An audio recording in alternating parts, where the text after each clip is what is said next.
Representing Brick City, Shakur! Finding those levels too. Look at that four-punch combination. It's a masterclass right now from Shakur Stevenson. That's what you're seeing. A masterclass. Right hand and Shakur meeting him with straight left hand. Oh, there's a knockdown scored with the left hand.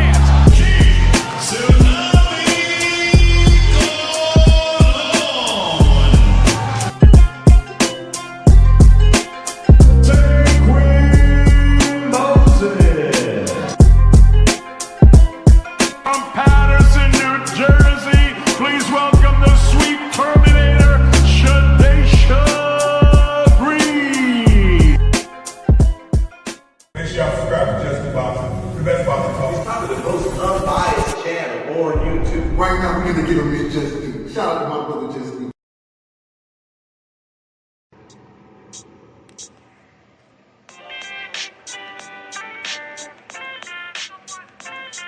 Yo, you know the deal. We back again. We never slacking. Word 'em up. Ladies and guys, whether if you drunk or you high, it's time to pay respects to the illest man alive. If you think you got a point, he'll shrink you down to size. And from there it's downhill like a slinky or a slide. Open your eyes, got a deep connection with the rise, so you might see them jump in whenever they go live. Peep it, this channel blowing up now, it's not a secret. With tons of exclusive interviews to listen to.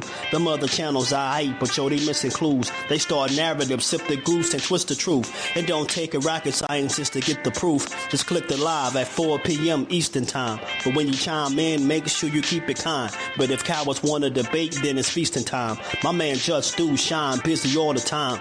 Grind 24/7, 365.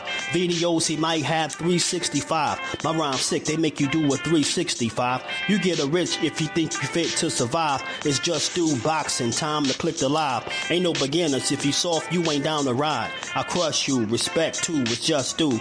He got the illest boxing show on the internet. The boy been a threat and he ain't even had dinner yet.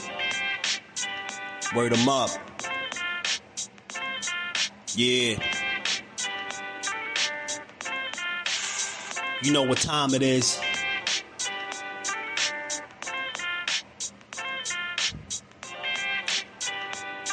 $4 p.m. Eastern. Click the link.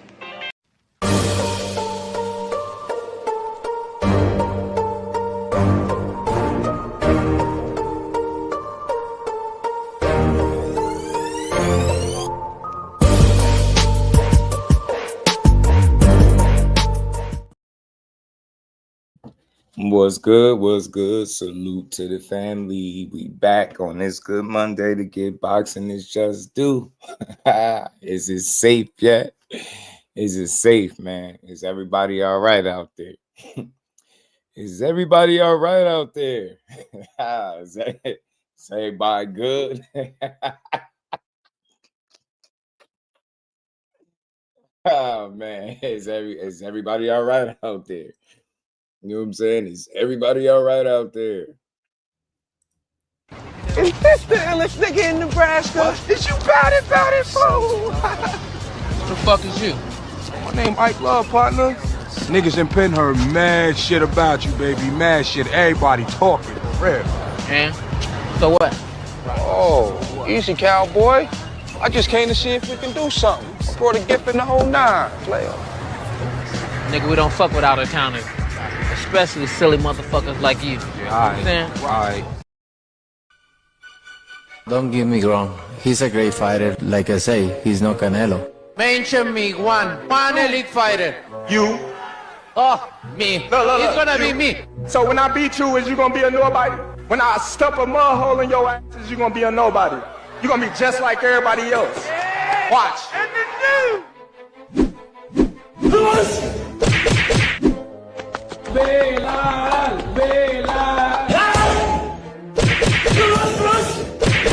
Crazy.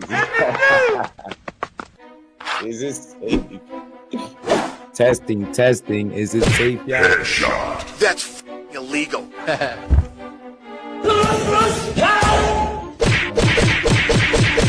who is the boss of this fight. I ain't scared of shit.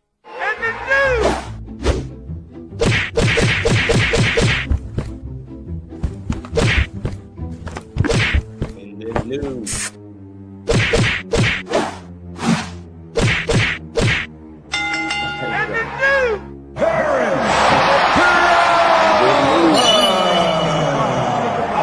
To the Lord above me. I gotta give him all the praise. God bless me. He made this night just for me, and I've been telling y'all that. I'm glad to share the ring with great fighters. My legacy is already there because I love boxing. I told you, motherfuckers. What did you just watch? I only speak the facts.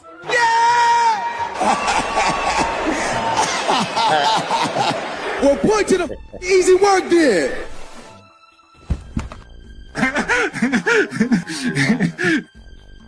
Big drama Man, show. point to the easy way. Man, shout out to everybody in the building, man. We're going to have some fun. I guess I just want to know, y'all, is it safe yet? Is it safe, man? Is it safe? Is everybody all right? Is everybody good?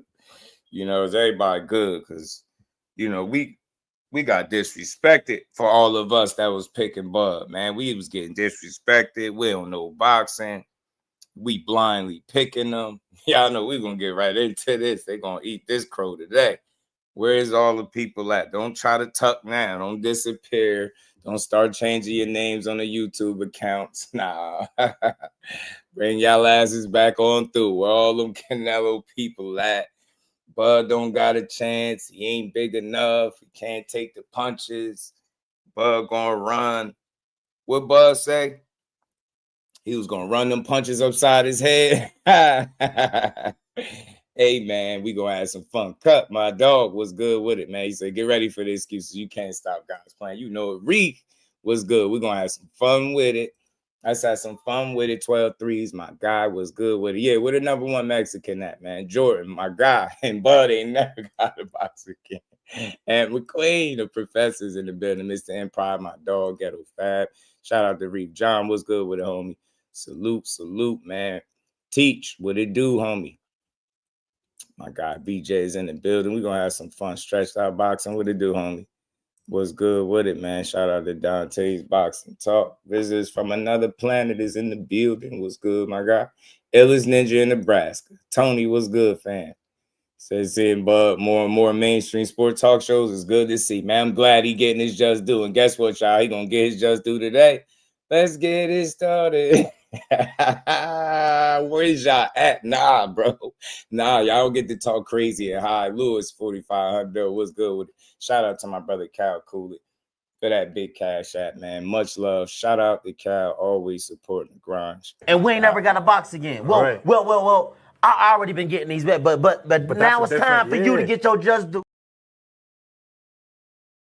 Much love to the homie Cal Cooley, man. Blessings, family. I hope you're enjoying the day, man. You know, shout out to little 12 threes. Say I'm looking for the number one Mexican guy. I don't know where he at. We can't find him. He hiding out, y'all. You know how they like to hide when they wrong.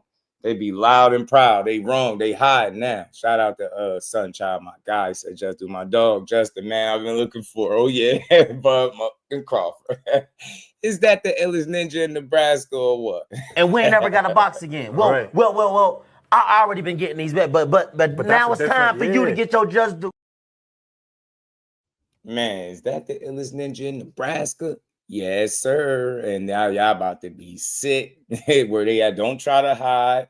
Know what I'm saying? So let me know. Let me get banned up. What it do? So let me figure this out while we here. So was he snack strong Saturday or what? Like, was Bud snack strong? Where y'all at, D? I just want to highlight a couple of y'all, bro. I just want to see, like, I just want to know how y'all doing out there. You know what I'm saying? Be more boxing. He said, what up?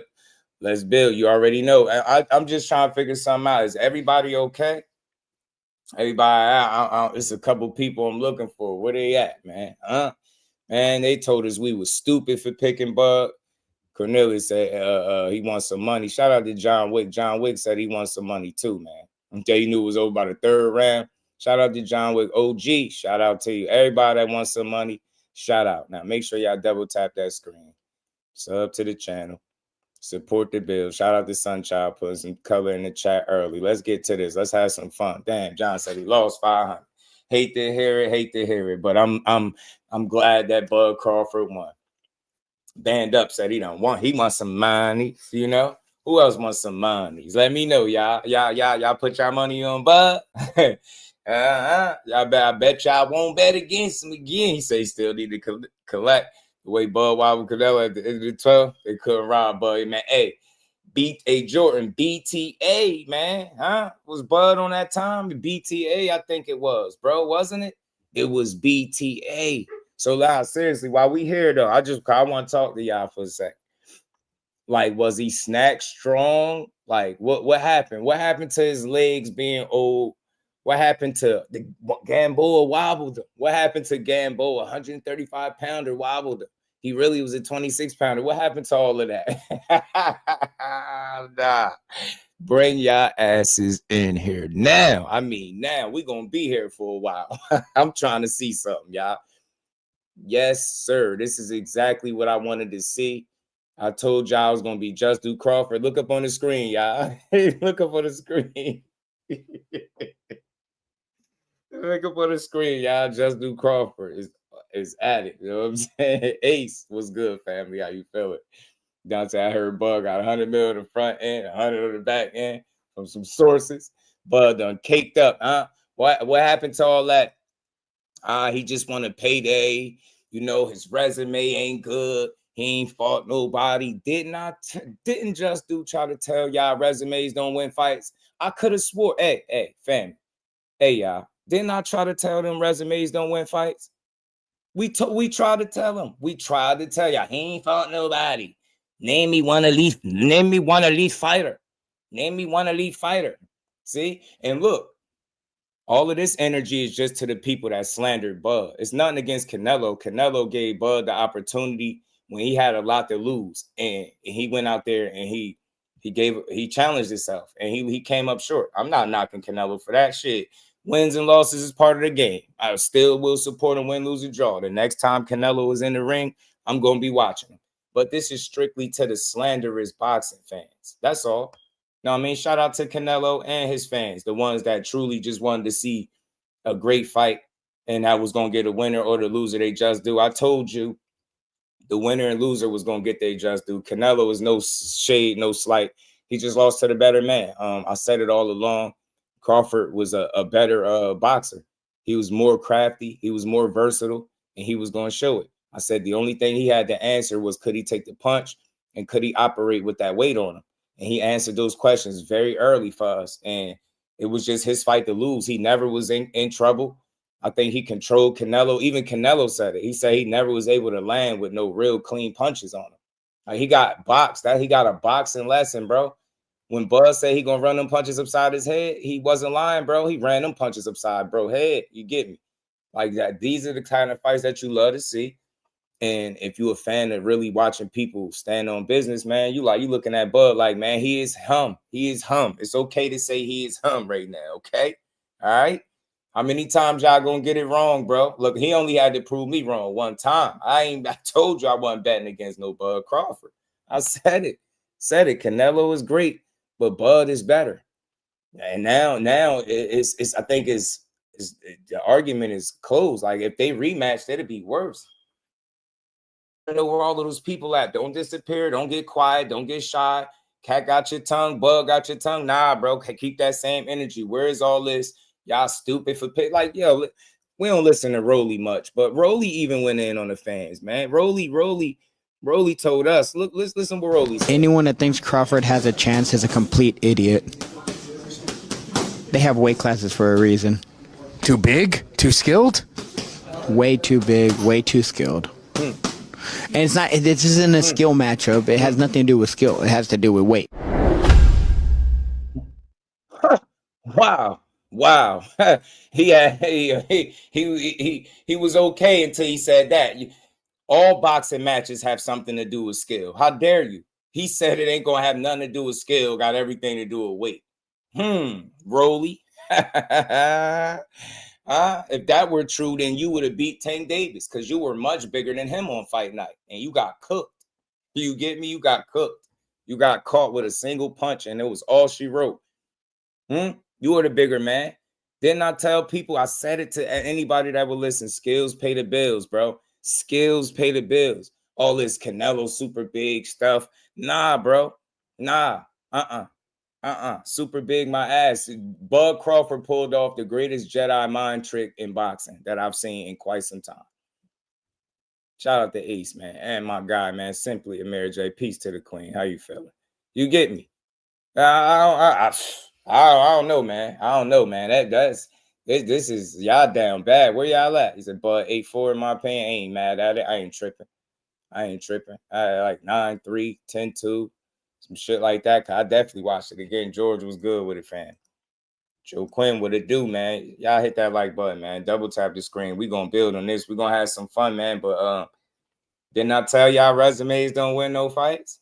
Try to tell you. I try to tell you, resume alone will not do it.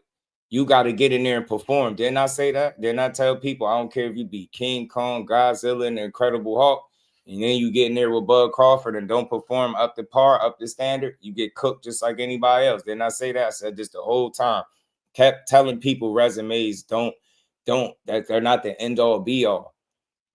They prepare you for fights, but they don't win you fights alone. You can't just get in the ring and say, yeah, my resume better than his. I ain't got to, you get me? Nah, you got to fight. You get what I'm saying? You got to fight. And that's what we found out. And I did not tell people Canelo, he had that lazy approach. He had that kind of approach where he going to go in there. It's going to be a limited presence of the jab.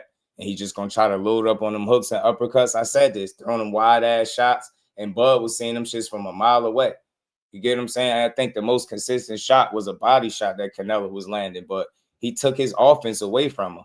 He took it away from him, man. And respect to, and look, if resumes mattered that much, if resumes was the end all be all, then Canelo would have cooked Bud. If resumes mattered the way that some of y'all say they do, then he cooks Bud because of all the different people he fought. You get what I'm saying? All the different guys, the bigger guys, and all this different stuff that people were saying. You see how none of that shit matter when you don't perform on the night. You got to get in there and fight. You got to get in there and fight. You can't just get in there. I can't stress it enough. Teddy Atlas said it better than me. He, in all his years of boxing, he ain't never seen a resume land no jab. That's telling. That's telling y'all something. You can't just win off of your reputation alone or who you beat alone. That's not enough. Boxing requires so much more of you. You know what I'm saying? So regardless of all the work he put in, like he none of those guys were Terence Bud Crawford, right? None of these guys he beat in recent memory were Terence Bud Crawford. So I said it all along and I stood on it. I said, I think Terence Crawford is going to be the most talented fighter that he's been in the ring with since Mayweather. And that's the way it ended up being. It turned out that way. That's what it looked like to me. You get me? He didn't have to run. Man, he was pushing Canelo back, ripping him with combinations. Like, all Canelo was doing was landing single shots here or there. You know, Crawford was putting them joints together. You get what I'm saying? Like, this shit, when I say his levels, man, it's really levels. And Bud showed his level, bro. He really showed his level, man. Like, to me, this was dominant to me. Like, it wasn't like he ran you out the stadium. But he put a belt to you. He put a belt. I don't know if he used the buckle. You know what I'm saying? But he definitely put the belt to your ass. I don't care what you say. I'm not trying to hear it. I watched it over. I watched it live with y'all. Watched it over. Nah, man. He was cooking. He was confident. His game plan was spot on. Like, everything was where it needed to be. You get what I'm saying? But not that nice is crazy. Yo, what the hell? Bud not that nice is crazy. John Wick, my guy John would say use the buckle, then he used the buckle. You get me? Well, with Canelo, he said KB, there was Canelo fans leaving at the round 8. Or was it be more? Damn, they was out of there. They was up out of there because they knew what it was. It was written in stone. Like, they was like, yeah, it ain't nothing he could do. Ain't nothing he could do. Belt to at BTA, man. Dixon said, Bud not that nice is crazy. Like, you probably one of the few people that's saying that. Like, do you know the only people that talk that way are fans that don't box? You know, the best fighters in the world right now, actively and retired, are calling Bud the GOAT right now. You know this, right? You do realize this, right? How come the people that used to box and the ones that actively still do it have no problem saying Bud is the GOAT, but you in this chat right now trying to type in front of all of these people that he's not that nice? Now listen, because I like to have conversations, right? Check me out. Everybody's entitled to their opinion. What evidence do you have to go off that you would suggest that Crawford's not that nice? What fight of his? He got 42 fights after Saturday night. What fight of his should I go look at, right? That's going to show me he's not that nice. He just did what people was calling impossible. Some people said this was impossible. You just heard Rolly call the boxing world idiots for picking Crawford. He said we're idiots. He called us idiots for picking Crawford. Not only did we pick Crawford, Crawford went in there and dominated Canelo. He beat him up, y'all. He really beat him up.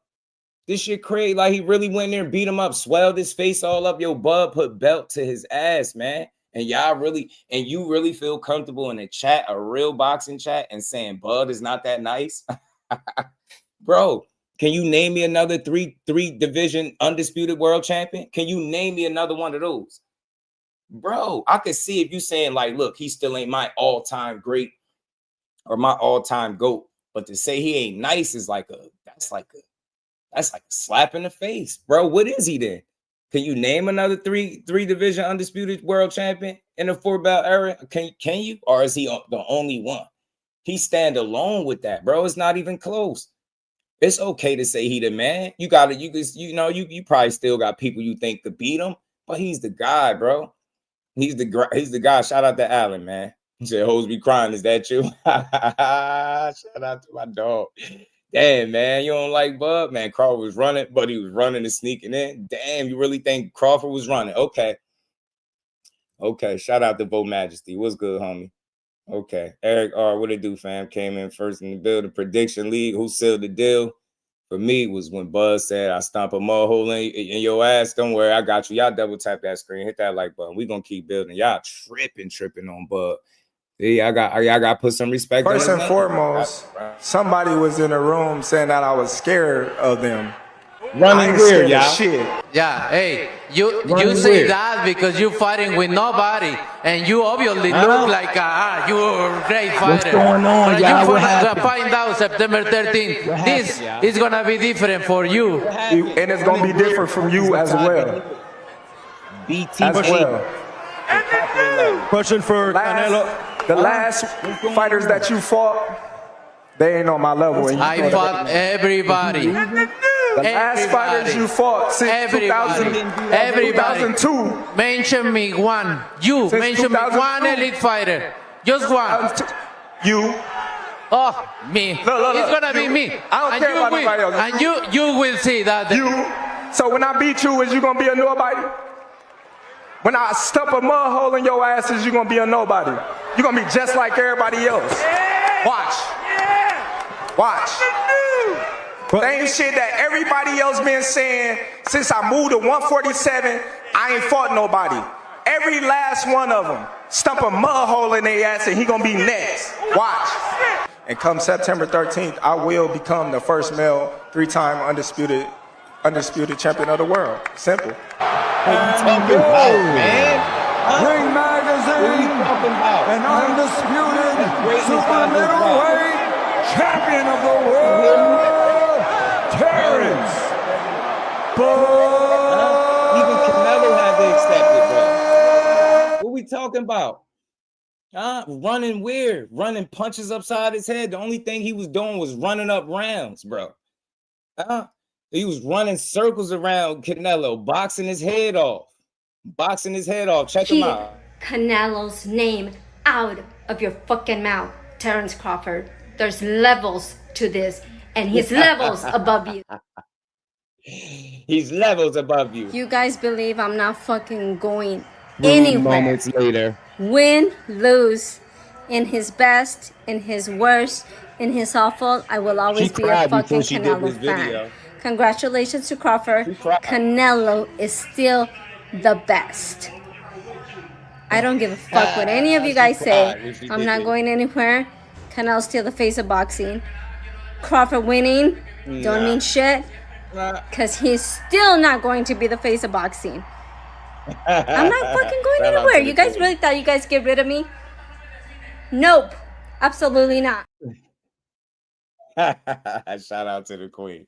Still rocking with her guy. It's all love because it's just boxing. When she cried me for that video, she shed a tear too. Shout out to the beautiful queen. But he got his ass kicked. He not the best. You can say he better than everybody but Crawford, because Crawford just showed that you know, it's levels. Those levels she was talking about in the other video. Yeah, Crawford showed those levels. So yeah, if I was you, I'd still ride with my guy too. It's all good, but nah, the levels, the only person that was showing levels was really Crawford. I said it before, the versatility was going to be a problem. I say he way more creative at this point in their careers. I said, you know, Canelo Alvarez has been having it his way. He's been picking the fights that he want, and he's been fighting all of those guys the same way, fight after fight. He come in there, he try to land something big early, and once he do that, he just coasts to a decision. I said he wasn't going to be able to do that against Crawford. I said he would have had to do something different than what we seen against William Skull. People was acting like Terence Crawford's fight against Madrimov was so bad, but not taking into account that he did really well against a guy just jumping up, fighting a guy, experienced guy, over 300 amateur fights, and he handled him comfortably, right? People made it seem like that fight was closer than it was. In reality, William Skull and Canelo was closer than Bud Crawford and Madrimov. So if you're going to critique his last performance, this is why I was asking people, what did you think of the last time Canelo fought? Because he didn't look real good. And I said it, unless he revisit the fountain of youth or turn back the hands of time, he got almost 70 fights, bro. That's a lot of wear and tear on your knees. I don't care who you are. You get what I'm saying? So you might not be old in terms of your age because he's 35, but them knees is old. Them joints is old. Them elbows, wrists, all that stuff, all that shit. You get what I'm saying? You've been beating your body up for years. So where's all the people that said, you know, it's weight classes for a reason, which I still agree with. But I told y'all, once you reach a certain level in this game, you can nullify weight classes or weight to a degree. Wilder showed you it, right? Even at heavyweight, being special, being undersized, for fight after fight, knocking those guys out, right? Tank Davis, another anomaly, very small guy, usually always undersized, go out there and get the knockout. Like, we've seen this shit more times than we realize, that you've seen a smaller guy beat up a bigger guy. This ain't, or a guy that you deem bigger. And I said this before, after hearing Bo Mac's interview, when he was getting his haircut, and he said, yo, we just took advantage of the smaller weight classes. We could have been up at 68. I was like, really? Really? So it made me feel like, man, when you start looking at Canelo and Crawford, like, yeah, maybe, you know, Canelo might be a little heavier, a little thicker, but Crawford taller, longer arms. We all know in boxing, shit, it's better to, you know, to have the long arms. You get what I'm saying? And he more crafty, switch hitter. Come on, man. Crawford always had more tools if you're looking at it strategically. If you're looking at it from an X's and O's standpoint, Crawford always had more tools than Canelo. This ain't nothing new, and you showed it. And what you seen was Canelo looked his age, or he looked what his record would suggest, right? He looked what his record would suggest. Get what I'm saying? He did not look like a guy that was an undisputed king at the top of the mountain. He looked like a dude that's made a whole lot of money in boxing, that had a whole lot of miles on him, and that was just in over his head. And I think him and a lot of other people that was rooting for him, they based their assessment, or they made their pick based on how the size of the fighters and not the skill of the fighters. And I said, I'm gonna keep saying it, bro. When you on a certain level, bro, you can nullify some damn weight. It ain't like Canelo Alvarez is the kind of guy that lean and lay all over you and really use weight to his advantage in that way, right? But people was just thinking Crawford was going to be some small guy that started his career from lightweight, jumped up to 54 too fast, and then, you know, made a big leap to 68, and that was way too much. Didn't I tell y'all that amount of time that he had, that Charlo didn't have, he used it to acclimate to this division? Look how he looked. Look how good he looked. He looked just fine. He, like, if this was your first time probably watching Terence Crawford, you wouldn't even know that he fought in the smaller weight classes. You would have thought that this is his weight class. That's how well prepared he was. That's a special guy. Shout out to my guy, IV. What's good with it, homie? How you feeling? You get what I'm saying? That's how prepared he was. He was able to make it look like he'd been at the weight class. just as long as Canelo. It looked like he's a natural 68-pounder the way he looked. The way he performed, he wasn't slow. You get what I'm saying? His gas tank and conditioning was top-notch. His punch selection, you get what I'm saying? That creativity, the versatility. He wasn't a stationary target. Then I tell y'all the creativity is going to lose Canelo, is going to beat and lose him the fight. His lack of creativity and what Crawford is going to bring, two different things, bro. He really beat that man up. He really outboxed him and backed him down. And some would say he kind of buzzed him once in that fight. You get what I'm saying? He looked like he had Canelo a little confused out there. You get what I'm saying? He ain't know what he wanted to do to Crawford, man. That shit was like, he ain't seen nothing like that since Floyd. And it was apparent. That shit was clear as day, bro.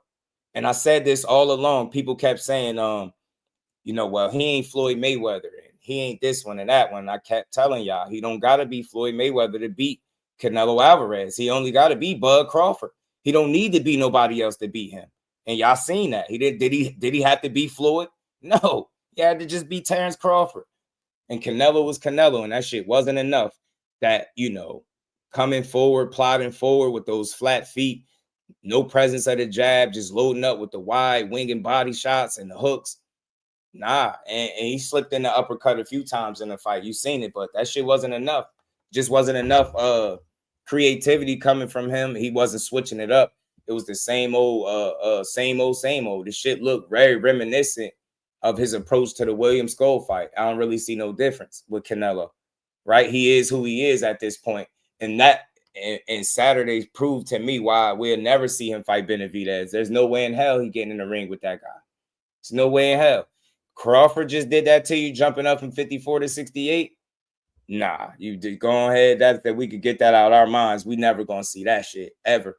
You know what I'm saying? He won't even dare get in the ring and play with that guy like that. That shit gonna be something totally different. Totally different for him. Y'all hit that like button, man. Double tap that screen, man. Double tap the screen. Subscribe to the channel if you're new. Let's keep building. Let's keep growing, man. Click the link in the community section if y'all want to come up and speak your piece. This was a hell of a fight. This turned out to be one of the fights of the century, right? This was a great fight, I'll tell you that. And I think because he proved people wrong, and it's the way he fought while he proved the people wrong. You get what I'm saying? You can say what you want about Crawford, but you got to respect his approach to the game. Real ones know that he ain't do no damn running. He ran punches upside Canelo's head like he said he was going to do. And where do we get off criticizing guys for boxing, bro? This sport is called boxing, not stand there and trade, not rock 'em, sock 'em, robot. I say this all the time.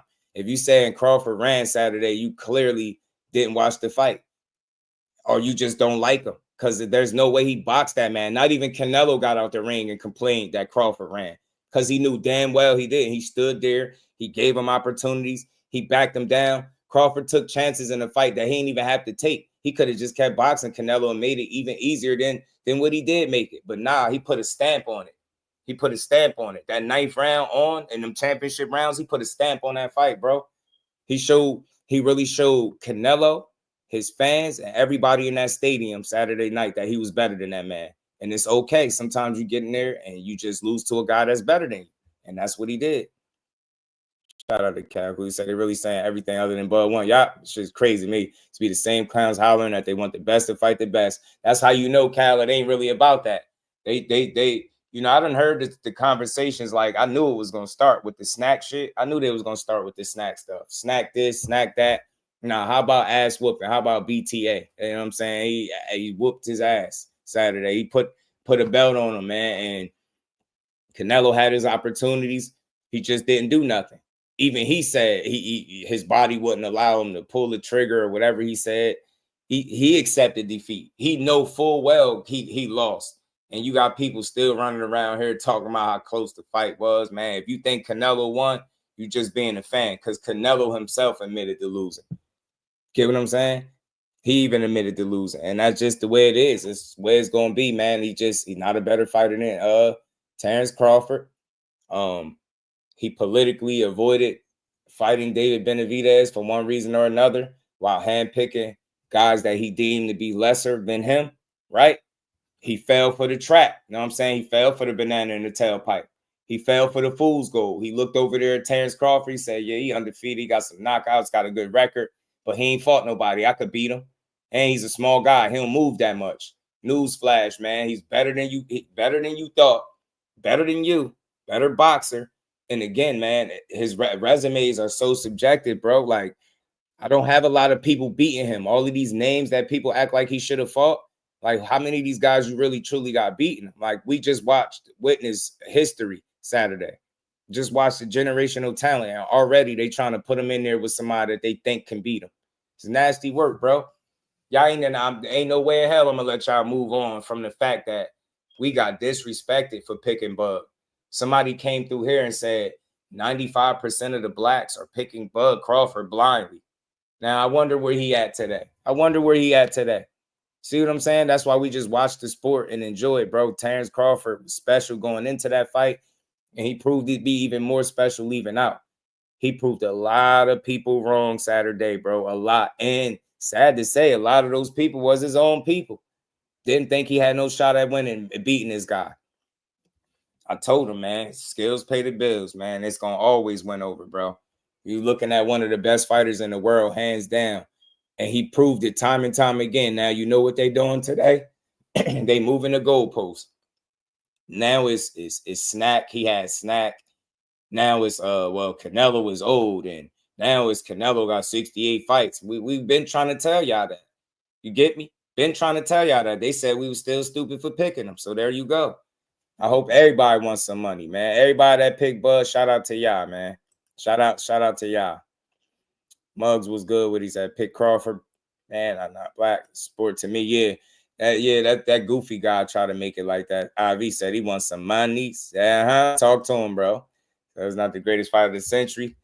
Nah, I ain't got to come off nothing, mister. You know what I'm saying? I ain't got to come off shit. You know what I'm saying? I'm talking what I'm talking.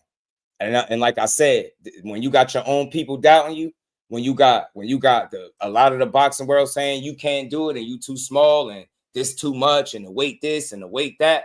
Nah, when you got everybody talking resume shit and you ain't fought nobody and you get what I'm saying? The opponents on your resume ain't good enough and Canelo this and Canelo that. Nah, I ain't got to come up off it. You got to come up off the fact that you probably was one of them people betting against Bud, wasn't you? Probably lost some money, didn't you? There's something to Snack allegations. He said Canelo actually popped for computer or even swap. No swindle, right? You get what I'm saying? You hear me? Shout out to my homie Freakin'. What's good with it? Bud Crawford's pump around pound for the game today. Bud Crawford, that's pump a pound box at the game today. What's that? Shout out to M.U. Green. Shout out to you. Q2, what's good with it, fam? Frequent Levon, what's good, homie? How you feeling? Yeah, it was a great fight, man. It was fun, man. A chess match. He took his ass to school, really. You know what I'm saying? He took his ass to school. You get me? Like I said, man, they was calling that man everything but Terence Bud Crawford, man. He was all types of cheaters, manipulating gloves, snack accusations on him. You get what I'm saying? They was putting all types of jackets on Bud, man. Oh, he just wanted to pay that. He didn't really think he could win this fight. I just played a whole documentary, an hour long, y'all, where they was saying Terence Crawford didn't want this fight. Huh? He let Bill Haney trick him. Remember? He let Bill Haney trick him. He going to tarnish his legacy. Because after Saturday, man, when Canelo beat him, they going to say he ain't beat nobody. He ain't fought nobody. The first time he stepped up, he lost. Now, look. Now they somewhere scrambling. Don't even know what to say, bro. No. Man, look. Somebody just typed that shit in here, fam. Somebody just literally said Crawford won, but he ran. What do you think I'm saying? You think I'm pulling it out of nowhere? You ain't saying it, and you better not be. I hope you smarter than that. Prize Fighter TV. What's good, homie? How you feeling? Behind the Hands TV, my dog. What's good with it? What's Crawford do? Mo said it was Mr. Improv. They said this shit was impossible, bro. They said this shit was impossible. Now they scrambling. Now they looking for somebody else to beat them. Now y'all heard, y'all think Benavidez y'all savior. Nah, we ain't gonna let y'all move past the fact that y'all said this shit was impossible, bro. Y'all said he was too small, right? It's Canelo too strong, way too big, too strong. Rolly said this shit ain't about skill. He said it's about size, man. He said it's all about size. That's boxing clinic. That's a fact, bro. Boxing clinic. Yeah. Yeah, you see him spamming away. What he hot? You mad that you that mad? What you witnessed was greatness, bro. Nah, y'all had Canelo at the top of the list, right? Y'all don't get to knock down. Y'all don't get to undermine his win. This shit was great. He kicked his ass in front of all his fans, in front of his wife, everybody. Beat belt to ass, bro. Huh? Mano y mano. He told him he ain't fight with nobody, right? He tried that shit. He tried that shit with Boo Boo Andre, then y'all let it slip. Man, he tried it with Bud, and that shit went wrong. Resumes don't win fights, man. Y'all ain't getting let off the hook, man. Where all of y'all at that was insulting everybody for saying that Bud was gonna stand on business and box this dude? Huh? Terence was too light in the ass. You get what I'm saying?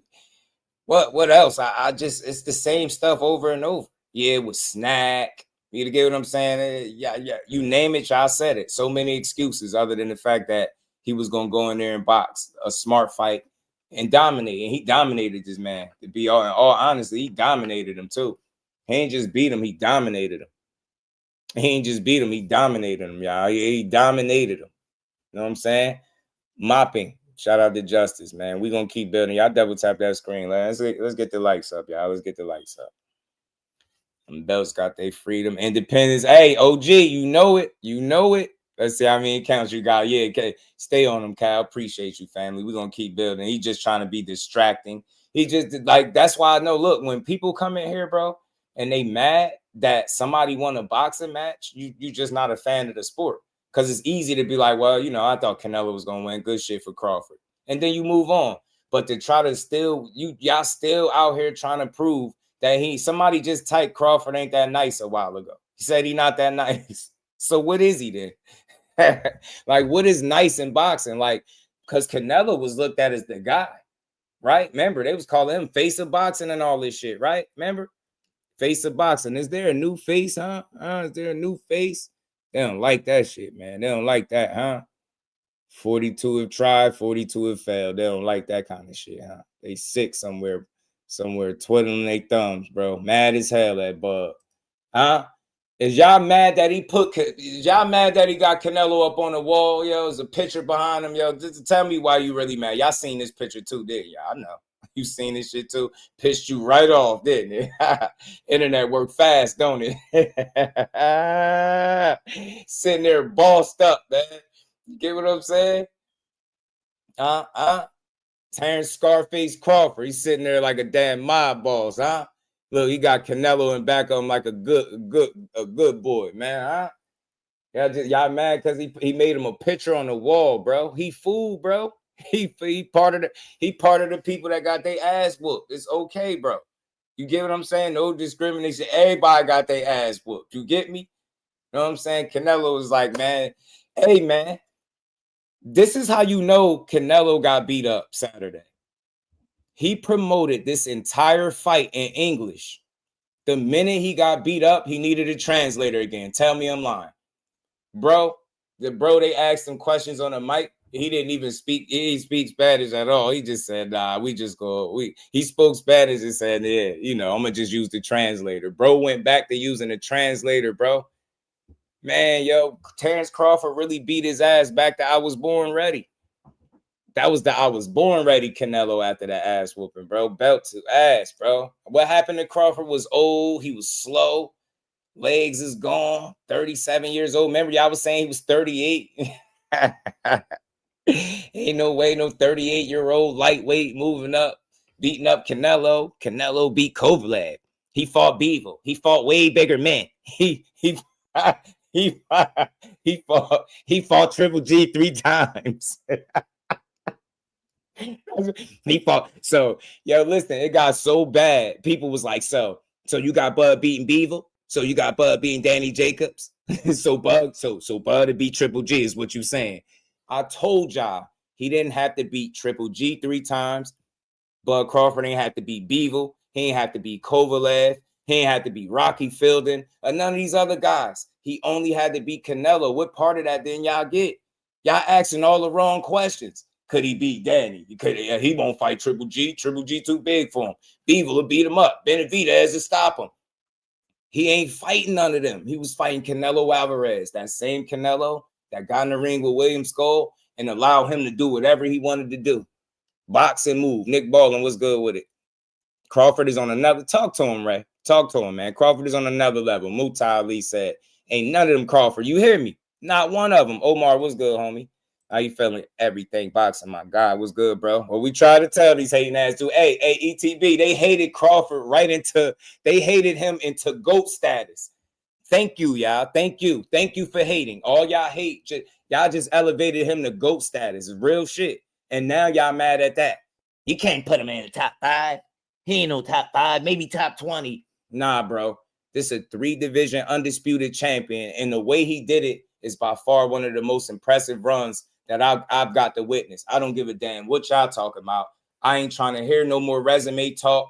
Back-to-back fights, people based his resume on if he will win or not. And back-to-back fights, y'all said because he didn't fight nobody, there was no way he was going to be Spence. Cool, we moved on.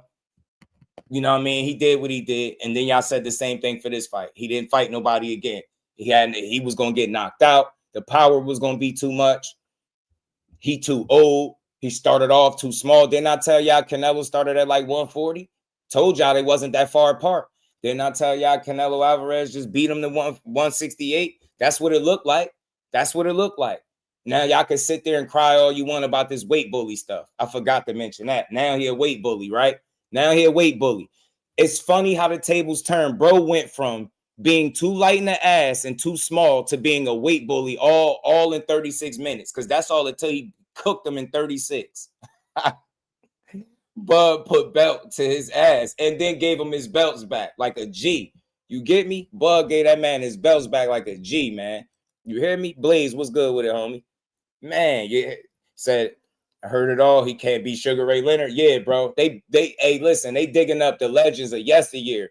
You know, we all know Benavidez, by the time he get in the ring at 175, he every bit of a cruiserweight.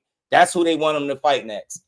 I bet you him fight Benavidez. He gonna duck Benavidez. You know who he didn't duck? He didn't duck Canelo.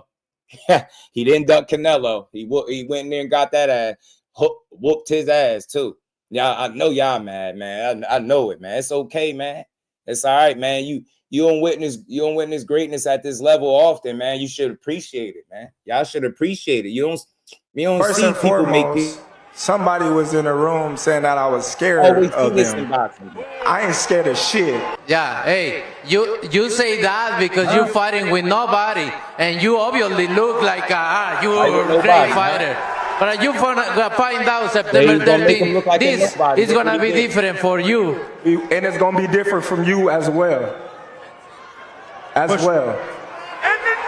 Question for Canelo. The last fighters that you fought, they ain't on my level. And I fought everybody. The last fighters you fought since 2002. Everybody. Mention me one. You mention me one elite fighter.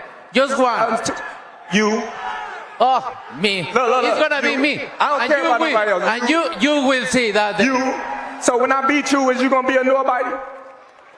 When I stump a mud hole in your ass, is you gonna be a nobody? You're gonna be just like everybody else. Stump a mud hole in your ass. Watch. Same shit that everybody else been saying since I moved to 147. I ain't fought nobody. Every last one of them stump a mud hole in their ass, and he gonna be next. Watch.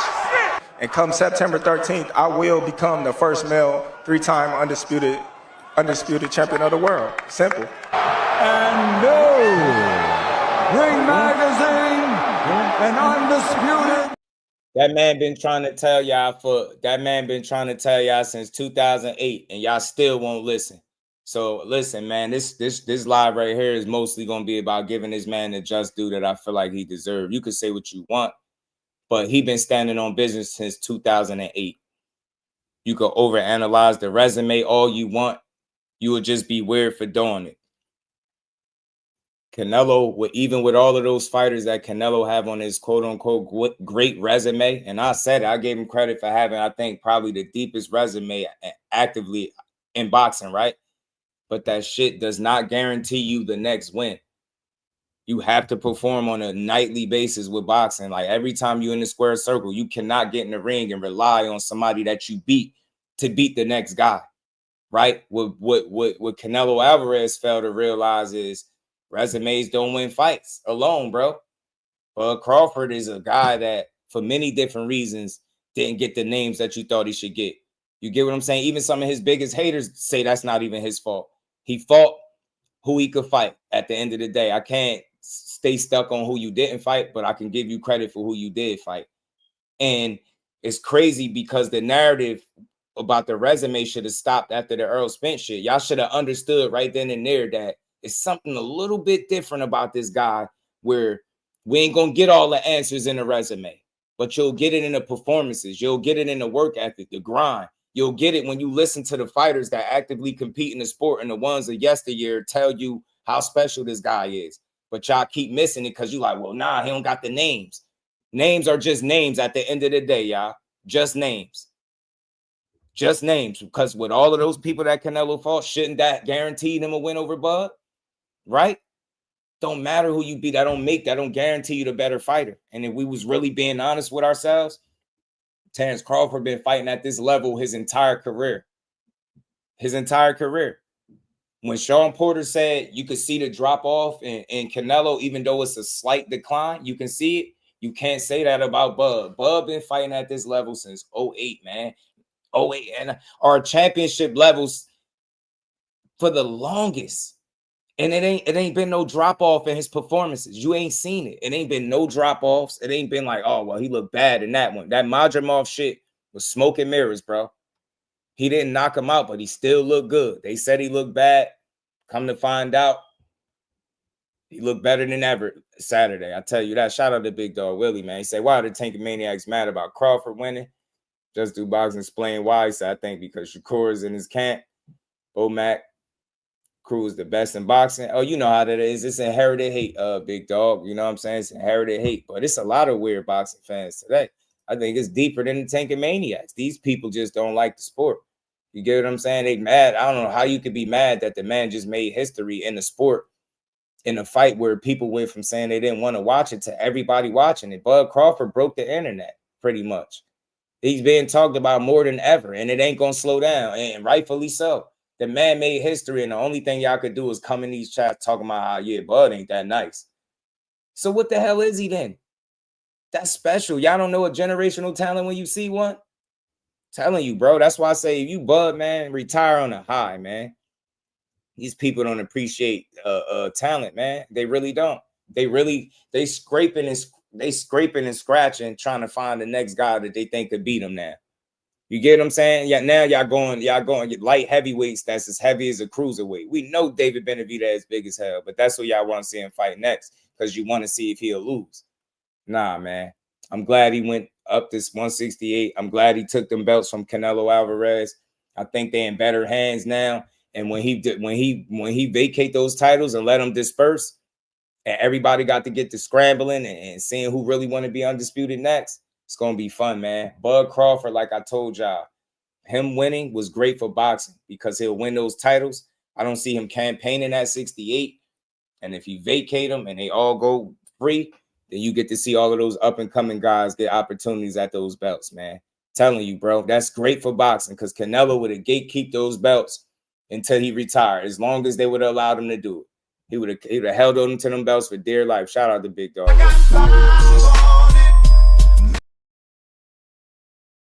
Much love to my guy. But yeah, man, I think they not real boxing fans, Big Dog. The ones that's mad that he really won is weird to me. You know what I mean? He put a lot of work in. Shout out to Jerry West. Y'all double tap that screen, hit the like button, man. Let's run the likes up, man, and let's subscribe to the channel. If you're new, let's keep building.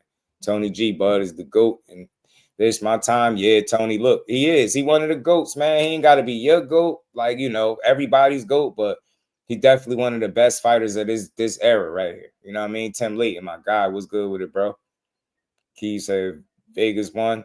Oh, y'all believe it's like, yeah, we talking boxing, bro. We don't care about what Vegas did. Are you getting paid from what Vegas won, or do you enjoy boxing?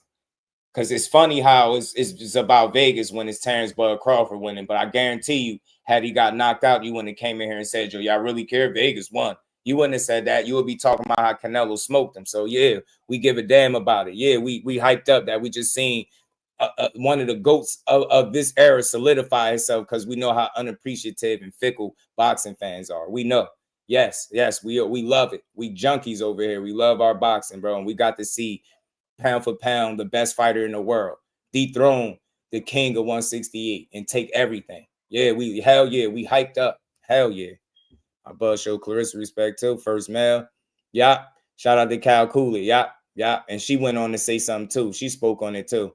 I love it, man. I love it, bro. Shout out to the Queen, Lisa. How you feeling today? Always good to see the Queen. Behind the hands, said they like, why don't we fight better be? Yeah, right. Right? They like, yo, no evidence. What's good, homie? They're like, I bet you he won't fight. He the liberator at 168. I bet you he won't fight Benavidez next. Tell him to fight Dimitri Bivol. Man, shut up, bro. Shut up.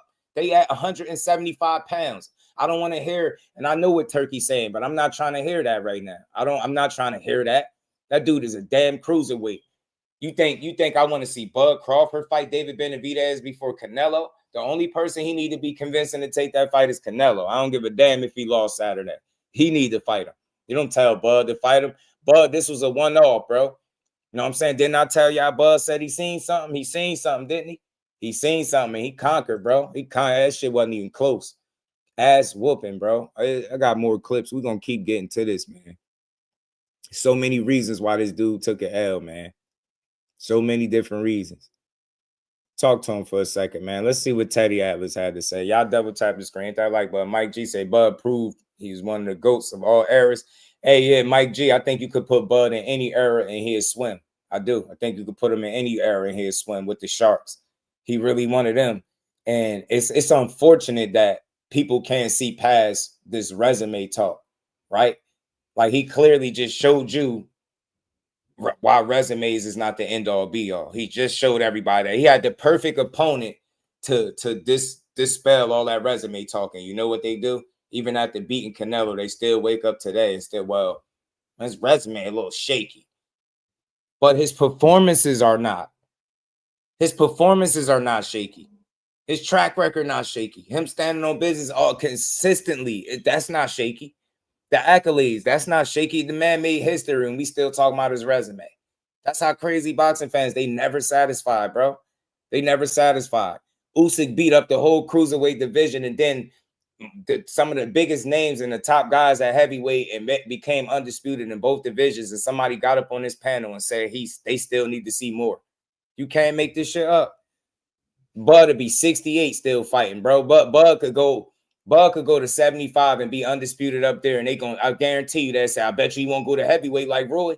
I guarantee Terence Crawford could move up to 175 next, beat somebody, beat Benavidez, and I guarantee you the next thing out somebody's mouth was I bet you he can't move to heavyweight like Roy and beat somebody. Next it'd be like, won't he fight Anthony Joshua?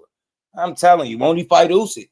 Let him fight for pound, like some stupid shit, man. Nah, what y'all just witnessed is greatness, bro. I'm not going to let y'all slip past the fact that y'all said this shit was impossible. Y'all not about to move the goalposts. You're not about to do that. We're not about to talk about how Vegas got won money off of this. We don't care. Vegas always win, bro. But you guess who else won? The boxing community won, because they got to see a Hall of Fame talent stand on business and get his props. He beat Canelo so convincingly that if you saying anything other than Terence Crawford is the man, you looking crazy right now. I'm here to tell you. If you're saying anything other than Terence Crawford is that guy right now, you're looking crazy in the face, bro. You're looking crazy in the face. Because even the guy he beat, no, he the man. You get what I'm saying? Even Nello looking at, look at that picture of Nello in the back. They like, yeah, I know he didn't just put Canelo on his wall. Yeah, he did. He on the wall. He on that wall, man. Listen. Hey, Cut, what's good with it, bro? You know it. Hey, look, check them out. Look how mad they be. Look at this. Look at this. Bud ain't doing shit after 168. Canelo gave him a chance. You're the one talking that he's Superman. Then why won't he give Benavidez a chance at 168? Belts, clown. Hi, Cisco. Your little sweet ass. You mad, man? Are you mad, bro? You pissed off? Huh? How you gonna tell me what the? How you gonna tell? Won't you go tell Buzz, Cisco? Won't you go tag him on Twitter and tell him who to give a chance to? Shut your ass up and go cry in the car. Trey Styles, is that you? Trey, is that you? looking like. I know a Trey Styles when I see one, bro. I know a Trey Styles. I'm tired of this shit.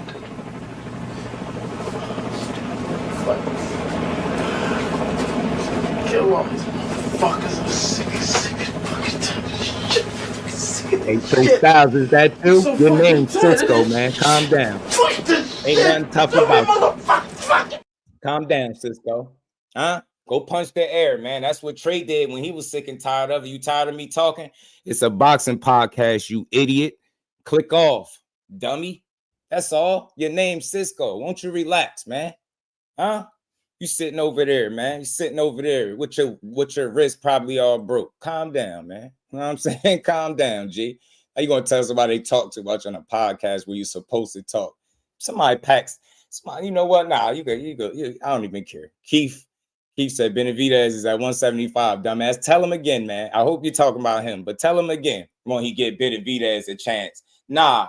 Canelo gave him a chance. Won't he get Benavidez a chance, bro? Nah. Now Bug got to go to light heavyweight to prove something to y'all, right? You know what I'm saying? Now he's sitting over there with the broke wrist with his name Cisco. He came in too hot. You got to relax, bro. It's just boxing, man. It's just boxing. Go punch the air for a couple of minutes, man. You will tire out.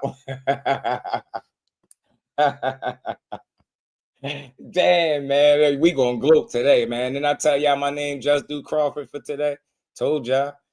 Monday morning, man. Monday morning, I was Jusdueboxing Crawford, man. I try to tell y'all. Cisco, you probably sitting over there with a perm right now, bro. Talking tough. Calm down, G. Calm down, man. Don't get the Bud Crawford treatment, man. Bud ain't the only one that got hands. He might be the illest ninja in Nebraska, but I'm the illest ninja from Jersey. All right.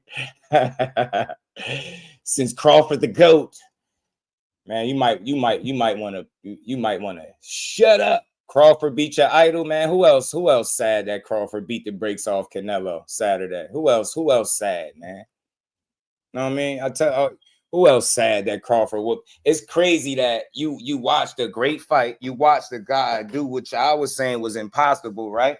He beat y'all GOAT. He beat y'all idol, Canelo Alvarez, fair and square, and he did it for 36 minutes. He didn't run. He ran punches upside his head, and y'all still mad? Damn, man. It sucks to be them type of boxing fans. Nigga, that ain't shit to me, nigga.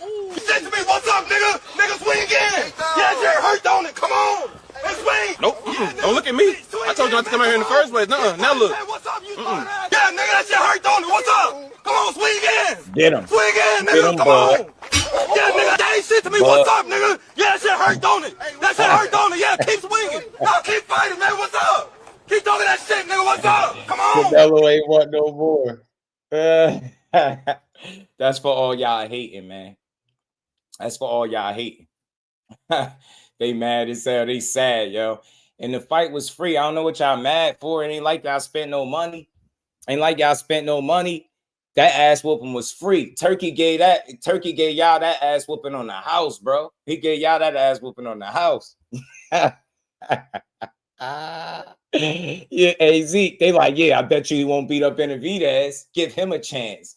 Like you mean like Canelo wouldn't? One of the main reasons you seeing shit like Crawford fighting Canelo is because Canelo wouldn't fight Benavidez. So you telling me the guy that fought at 175 twice, right, shouldn't go up to 75 and do it a third time, but the guy that never fought up there should do it because of what exactly? Make it make sense, man. Make it make sense, bro. Make it make sense. Y'all was the one saying Canelo fought all these bigger guys, right? He fought at 175. It was no way Crawford was going to beat him. So why don't he go up there and fight him then? Huh? You say he did knock Canelo out? Who talking about knockouts? We don't care. He boxed him down. I'll tell you that. He boxed his head off, circles around him. You know. Hey, George. Let me welcome George real quick. Oh, y'all already probably packed him up. Y'all already packed George up. All right. Who else want to join the party, bro? Who else want to join the party, man? Benavidez is overrated. Can't even beat Canelo. It's you have it. Well, tell Canelo to fight him. CTV, and then you'll be able to find out. But you would never know that because Canelo don't fight him. So you don't know who he could beat. I mean, a lot of people told me Crawford couldn't beat Canelo, and now look at today. Now they're in the chat crying. Jorge in there crying. Jorge, what's up, Jorge? His name Jorge. I ain't even calling you George. His name Jorge. Only reason he didn't knock him out because Bo Mac told him. Canelo wanted to get out the ring. Canelo got belt put to ass, man. Huh? Now y'all want him to fight Benavidez, huh? Now y'all want him to fight Benavidez. They like, fight David. Man, you know what? If you're going to be fans, you're going to just be fans. You're going to ride with him if you win or lose. You know what I'm saying? So, you know, he'll be back. He's still young. He's 35 years old. He still got at least 4 or 5 good more fights in him where, you know, he's rich as fuck. He's generational wealth. So just ride with him. Yeah. Ride with him to the sunset. So. Is there still a need for Benavidez? Canelo? Turkey dropped. You know, people are talking about it. Turkey hinted at that. He was like Benavidez. Yeah, he Turkey. did. So Turkey just posted that this morning, wondering if Benavidez can make 168. Maybe he has plans or ideas of maybe trying to match up Benavidez and Terence Crawford. No, man. No, we ain't doing that fight. Maybe planning on vacating the belts. No, we ain't gonna vacate the belts. You know, we just gonna sit where we need to sit for a minute, and then, just like I said, get back in the gym and do our thing. Ennis, and he don't want none. 154, nah. They still asking about Benavidez. Ain't fighting no damn light heavyweight. Well, I don't care what Tucker said. You know what I mean? Turkey said. I know what Turkey said because I got the tweet, man. I got you covered. I know what Turk said. I know what he said. But that's that right there. And I'm because you know I'm having fun with this at y'all expense because y'all really mad. I'm just having fun with it. Y'all mad at the wrong shit. It's boxing. The fact that y'all typing aggressively, like I said, notice nobody got dissed. Nothing. No fighter got this. No fighter got dragged. None of that. I'm just telling y'all now that y'all prediction was wrong. Y'all was loud and proud about what was gonna happen to Crawford. Now that it didn't happen, you want to move the goalposts. You want to talk about fighter light heavyweight now. Yeah, because nah, y'all don't get to determine all that. Y'all said this shit was impossible, and he did that. Like fighting that light heavyweight ain't gonna prove shit to y'all, because y'all gonna just say he should go up to the heavyweight. Give me 1 second, y'all. Y'all double tap that screen.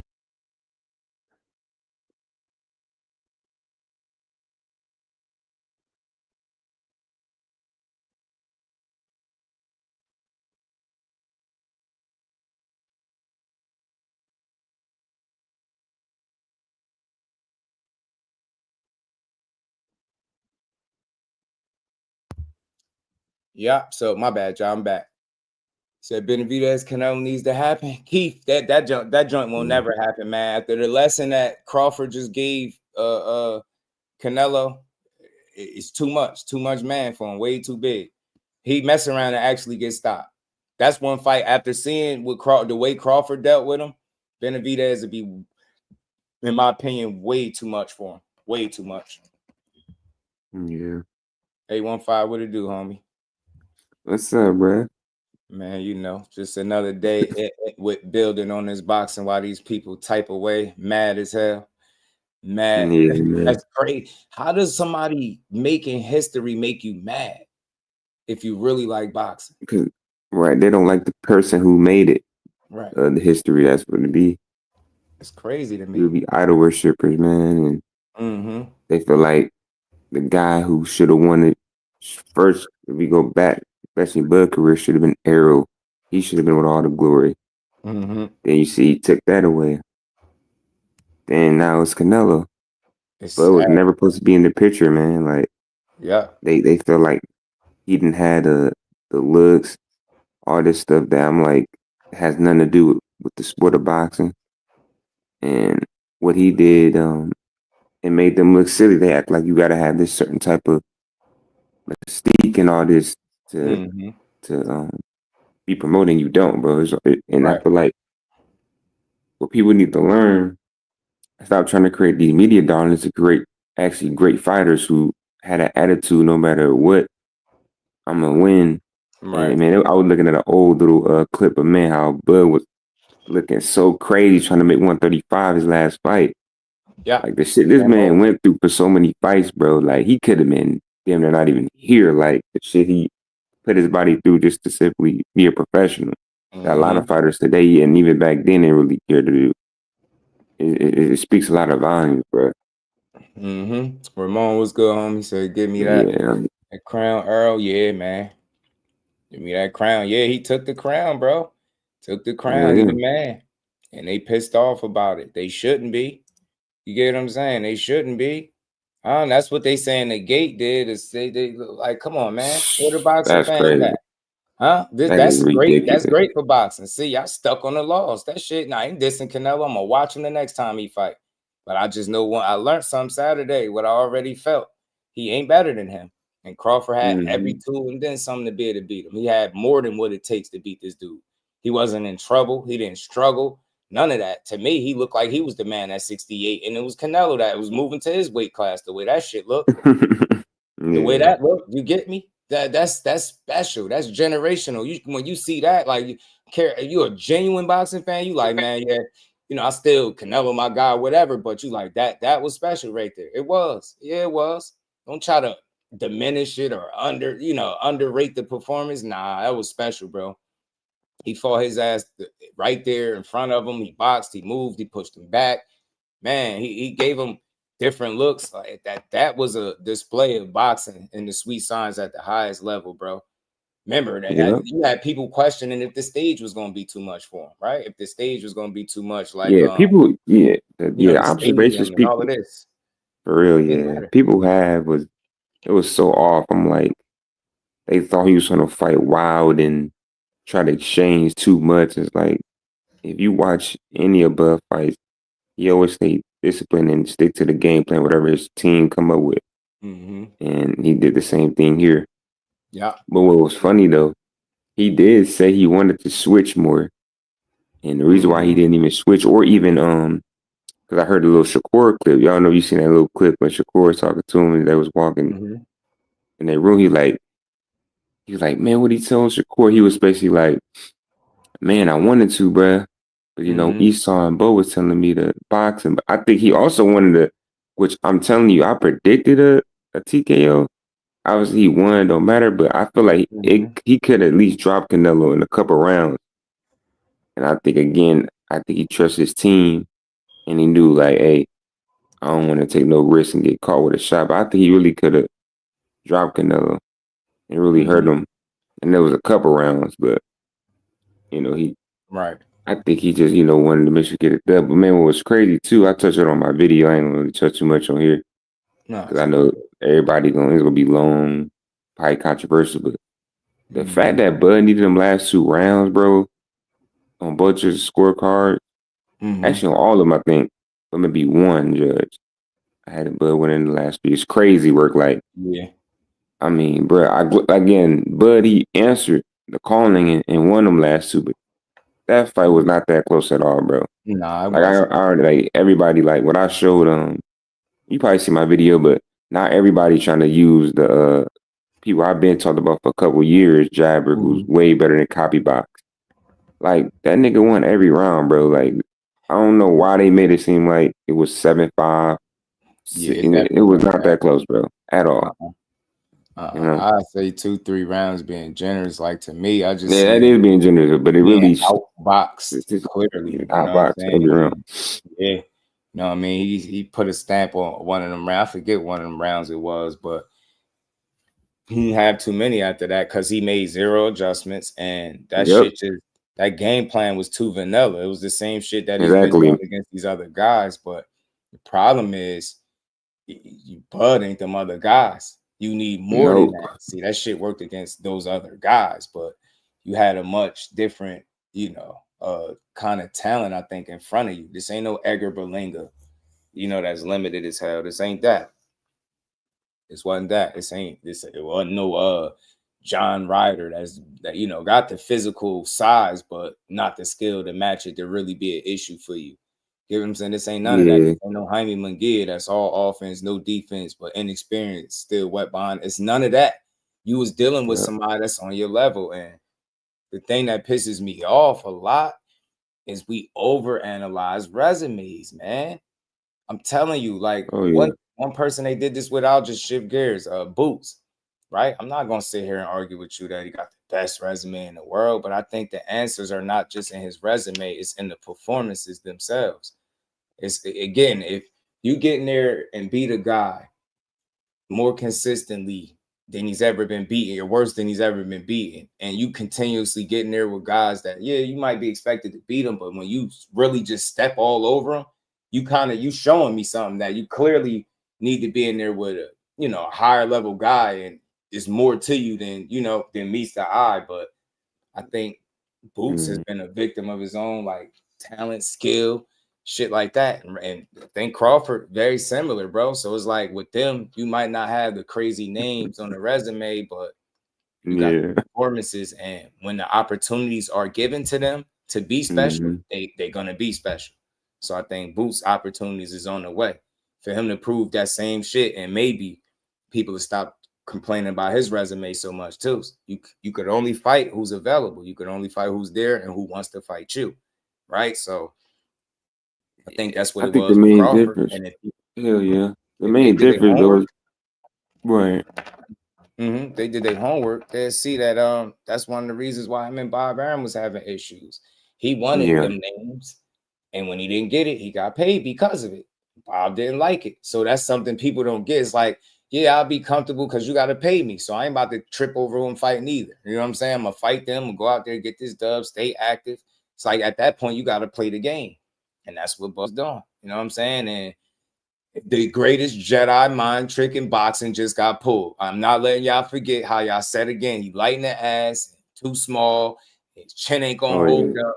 That man had all of y'all talking about weight. Rolly, and I know we don't quote Rolly a lot, but he called all of us idiots for picking Terence Crawford. Too much, what did he say? Too much size and strength, whatever he said, and this shit ain't gonna be about skill. This is what that idiot said. A boxing match with Terence Crawford not being about skill is insane. That's a terrible assessment. So, yeah, man, the whole world focused on him being small. And then I noticed, like I said, as it got closer and closer, the narrative switched up. They started getting desperate, started looking crazy. In the face, they started saying all types of weird shit. Now it's like you got an opportunity to see what the difference is between them two. Told y'all, man, weight ain't everything. When you special, when you a generational talent, you're able to nullify shit that other guys would struggle with. And you just seen that. You seen the difference. You seen it. And he showed y'all the difference between him and Charlo while we at it. I knew that. Being a buck while we at it. You get what I'm saying? The dude always been that. I'm telling you, man, the better his opponent, the better he gonna be. We just seen it. Canelo is looked at as supposed to be this threat, right? King of 68. He was flushing everybody else, right? Beating them to decisions, dropping them, just taming them and outboxing them, right? Then he get with this guy. He get in there with this guy, and that shit looked all the way different. What happened? When the last time you heard Canelo say he was trying, but his body wouldn't let him? Come on, man. That is crazy when you mention that. That's different, man. Pay attention to what the fighter is saying about him now. Hey, you fight with nobody. Hey. Yeah, that shit cool when you getting them oohs and ahs and people laughing because you think he got one up because you talking about a resume. Then he get in there and cook you. So does that mean he beat everybody that you ever fought? No, it just mean he beat you. Same way. Plus, people don't mean you beat him. Get what I'm saying? You got to go out there and prove that shit. And Bud was ready to prove it. Didn't I tell y'all him and Bomac got some of the best preparation in the game? You telling me they ain't playing for that dude? Man, they fought him like they knew it was up. That shit was dead, and he was confident. He didn't even fight like the power was shit to him, bro. He really didn't. He did not care. He just fought this dude like comfortably, man. That's special what y'all just watched. It's just sad that people, I don't know what their disdain is with Bud Crawford, but I don't have that issue. He be beating ass, man. That dude is fun to watch. I'm glad to see him get his flowers. Like I said, it's still gonna be some naysayers, but you just being weird at this point, and you look crazy in the face. Because you probably the one that's complaining. You say you want to see the best fighting the best. That's what that was.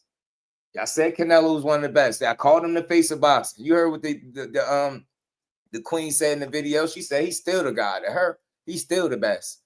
Do you get what I'm saying? So again, he was looked at as the best and one of the faces of boxing and all that good shit, he just got beat by a guy that started his career at lightweight. Let that sink in, man. That shit is special, bro. I'm trying to tell you. Bud Crawford era, man, was fun watching this shit. And he said he ain't retired. He tried to get him in there with Benavidez and McQueen. What's good, bro? Yeah. What's the Remember, I deal? even What's the said that deal? shit. They like fight Benavidez. Yeah, I remember I would told you in a couple of your lives, like, yeah, that's what they're gonna try to do next. Try to get in the fight Benavidez. Fight David. I bet you won't. Fight David. Get David the opportunity. Canelo gave you one. That shit ain't even the same. It's not. If anything, what Turkey be doing, yeah. Cruiser. Damn near heavyweight, bro. On Exactly. fight night. Y'all telling Bud to do that. And back to my point, because I almost forgot to mention it. That just speaks to his greatness. Fact that y'all without thought, think about it. Y'all just thought him jumping from 54 to 68 was way too much. Now you forgot about a weight class. You just forgetting about it. Yeah, now go up to 75, bud. So it's really all that. Says every hater today waking up with them dry Canelo tears in the corner of your eye, man. I know it hurt. That shit hurt that y'all lost that money. Bet I told y'all shouldn't be. He was one of the silver tooth kids, man. You bet against the wrong one. Told you. Y'all actually should have learned when he fought Earl. You should have learned right there. That damn, that dude a little different. That performance, prime example, bro. You might think Earl was compromised, but that shit was so dominant, it led me to understand how special Bud was. And he showed it again Saturday. Now they scrambling. Benavidez. Fight David. Next is going to be Better Beef. He go fight one of them. Say he fight Benavidez and beat him next. It'll be Anthony Joshua. I'm telling you, it'll be Usyk. While we here, Usyk's still active. Yeah, y'all about the same age. Fight for the _1 spot. I can hear people saying it now. Yeah, I heard somebody. So that's crazy. I heard somebody did bring that up. Crazy work. Crazy.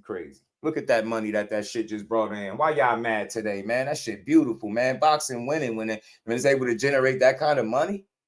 Come on, man. I mean, people enjoyed this shit. How dare y'all wake up and be mad? Fake ass boxing fans. I'm calling you out. Yeah, if you're a little salty like your man, I get that. But if you really like mad at the content creators and the people that's giving this man his flowers, when I just watch his own community drag him, I'm watching people actively still push steroids on this man. I'm watching this shit. They won't leave it alone. They won't leave the snack shit alone. They won't leave the Victor Conte angle alone. They won't just accept in their miserable hearts that man is special. That's my fucking problem with people. Yes, so I love this shit. I'm passionate about it because I feel like this is a perfect example to put your sensitive ass feelings to the side and say, man, we just witnessed greatness, bro. What kind of person are you that you can't admit to that? That's what you just watched. Ain't no other way to slice it. Don't overanalyze it. Nah, don't start talking about Canelo old and all the fights, because when I was saying it, people still said he was too small. Now today it's 168 was too much from 54, but now it's like, nah, just go to light heavyweight while you at it, bud. Shit, we might as well tell him to go fight Wilder or somebody. I'm telling you, bro. Y'all want to see him lose. Nah, he beat y'all idol, kicked his ass, took his belts, and then he gave them back to him. And dapped his baby girl up. Shout out to Bud, man. What y'all mad at? Y'all bugging, man. This shit was fun Saturday. He popped off. I said, Shelton was good with it. Shout out to Ant McQueen, man. My guy. You know what'll end up happening if he were to go to 175, right? How the hell is a 38-year-old man fighting at 175? This is so suspicious. How he put that weight on? Yeah. That's what people were just saying in the chat. How was he fighting like that at 37 years old? Prior to it, was he going to be too slow? He going to gas out? He going to get hit to the body and then his legs going to go? He didn't have his legs in the Madrimov fight. He looked slow versus Madrimov. How the hell? And then it turned into real quick how he looked like that at 37 years old. Something got to be up. Right. Somebody said it the other day. Canelo slowing down. How was Bud moving up in all of this weight and still getting faster and stronger? I said faster and stronger when y'all just said his legs was gone. Yo, Teofimo Lopez Sr. was calling him everything but his real name. Saying he a bitch this, his legs that, he slow this, he looked bad, he looked horrible in his last fight. What happened to that? Didn't I tell y'all?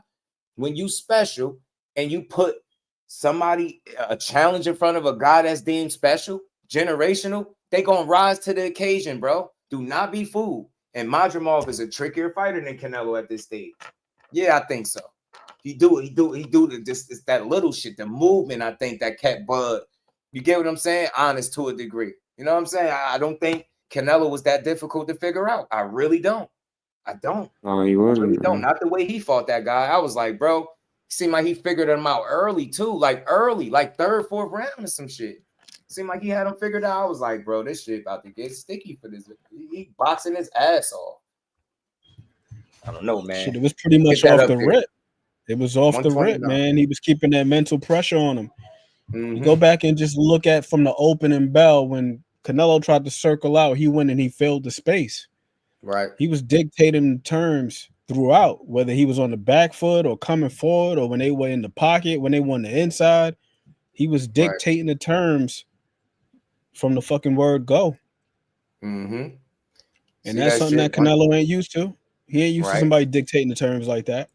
Mm-hmm. He ain't. Yeah. And that you seen it. You could tell. It was a lot of little moments with his body language. He got a hell of a poker face too. I want to give him that. That dude got a mean poker face. You could tell he been doing this shit for a long time. Shout out to my baby girl, the queen, Miss Jusdueboxing was in the building. When he was going to be respected. Yeah, it's crazy. It's crazy. Who's that? Papes TV. And it's crazy, man. That I thought we like boxing, bro. I thought we all love this shit. Nah, only when it's your guy winning. Telling you, man, greatness. That shit was what we witnessed, something special. And the way he did it made it even more special. He solidified himself in a different conversation today. I heard the whispers. You know what I'm saying? We got called names. They told us we blindly picking 95% of the black community. Remember that dude I blocked for that dumbass shit? See what I'm saying? That's why I went off, because I'm like, now we ain't looking so blind. Who blind today? Now you think because I got a pick right that I'm a question people's boxing knowledge that pick Canelo? Because I know full well why you picked him. I'm not crazy. I watched him through the years. I know why you picked him, because he can fight. That dude is world class. Losing the Bud don't change that. I'm not aware. I'm a real boxing supporter. That dude, he just was in there with a better guy. And like I said, I question, how hungry is he still at this point? He did everything. He did it all. Had them titles for mad long. I had a post that it was like over 2,000 some days. You've been a champ. You get what I'm saying? This dude been champion for a long ass time. So before losing the Buzz. So I don't know, making them crazy big paydays. I'm a real one. How hungry is he still? Seriously, I'm being honest. And I ain't saying that would have, made a difference. But look, man, I just think it was at two different points. I think Bud is still the ultimate competitor. And I think Canelo's success has kind of made him a bit more lax. You get what I'm saying? A bit more lax. You winning, you picking the guys you want to fight. You know what I mean? You getting paid all this money. You having it your way. That shit, you know what I mean? I know he was drunk off that shit a little bit.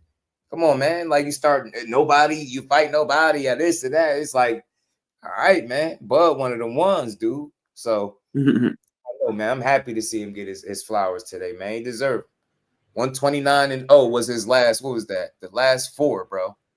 And that guy was the one to stop all of this shit. That's special, man. Nothing short of it. Yeah, man. Double tap the screen, support the build. Let's keep I don't know about the what's the name thing, man. I just think that the guy is excellent at what he does, but what he does has limitations. You just don't have the versatility, because there's certain things throughout his career that we've never really seen him do with any type of regularity or consistency. And this is the one guy, or one of the few guys, that's just been able to exploit that. And just is what it is, I asked the question about the power, like, is it overstated or is it the delivery system? 61% KO ratio, but the way we talk about him, you would have swore this dude was knocking down buildings. Like, he's got good power, but it ain't like that. Like, yo, it's like life changing. I think he got a couple of knockouts too that was pretty brutal against like the competition, with those guys not being as bigger body. And I think that kind of got people, a little, how that go. You know what I'm saying? To me, it's not so much the guy being a big body, but to your point that you're making. And this is why I mentioned the other day when we were having this conversation about the power. It's like Nazim Richardson said, right? We know the guy is special, but we don't know how special. Because we got to see him do something to somebody that has never been done by somebody else. With Amir Khan, Bud can't go out there and exchange with Canelo. He gonna end up like Amir Khan. Amir Khan got knocked out cold at 135 by Breeders Prescott. He's been knocked out cold at 140 by Danny Garcia. You know what I'm saying? James Kirkland got knocked out by a dude that had 5 knockouts on his record at the time. Yeah. In the Sheeta. Yeah. That shit was crazy. So his chin wasn't that good. But then you look at all the rest of these guys. Going Kovalev. Shit. Kovalev had got stopped right before he fought Canelo. He got stopped by Alita Alvarez. Yeah. And he got stopped by Andre Ward. Exactly. And the man was on the bottle. He was drinking alcohol and doing whatever else, going through his leads and all that stuff. For sure, bro. And he took the fight on short notice too. He didn't get like a full 8-week camp. Right. Yeah. No, yeah. That's true, bro. But then you look at all the rest of these guys. He's been able to drop him, but he couldn't stop him. Like Austin Trout, he dropped him, but he couldn't stop him. Yeah, that shit man. probably separated and helped him win that damn fight. Trout was on his ass. That's another thing too. That southpaw work always been something for him. Always been a challenge for him. Always. Yeah. Prescott. But big. My thing was like, I didn't see how people thought Crawford was gonna get KO when this dude in his last recent fights had to do like Berlanga hurt, had over a minute and a half to finish him, and he couldn't. Every punch he tried to land, he missed. Like I literally put that in my breakdown video.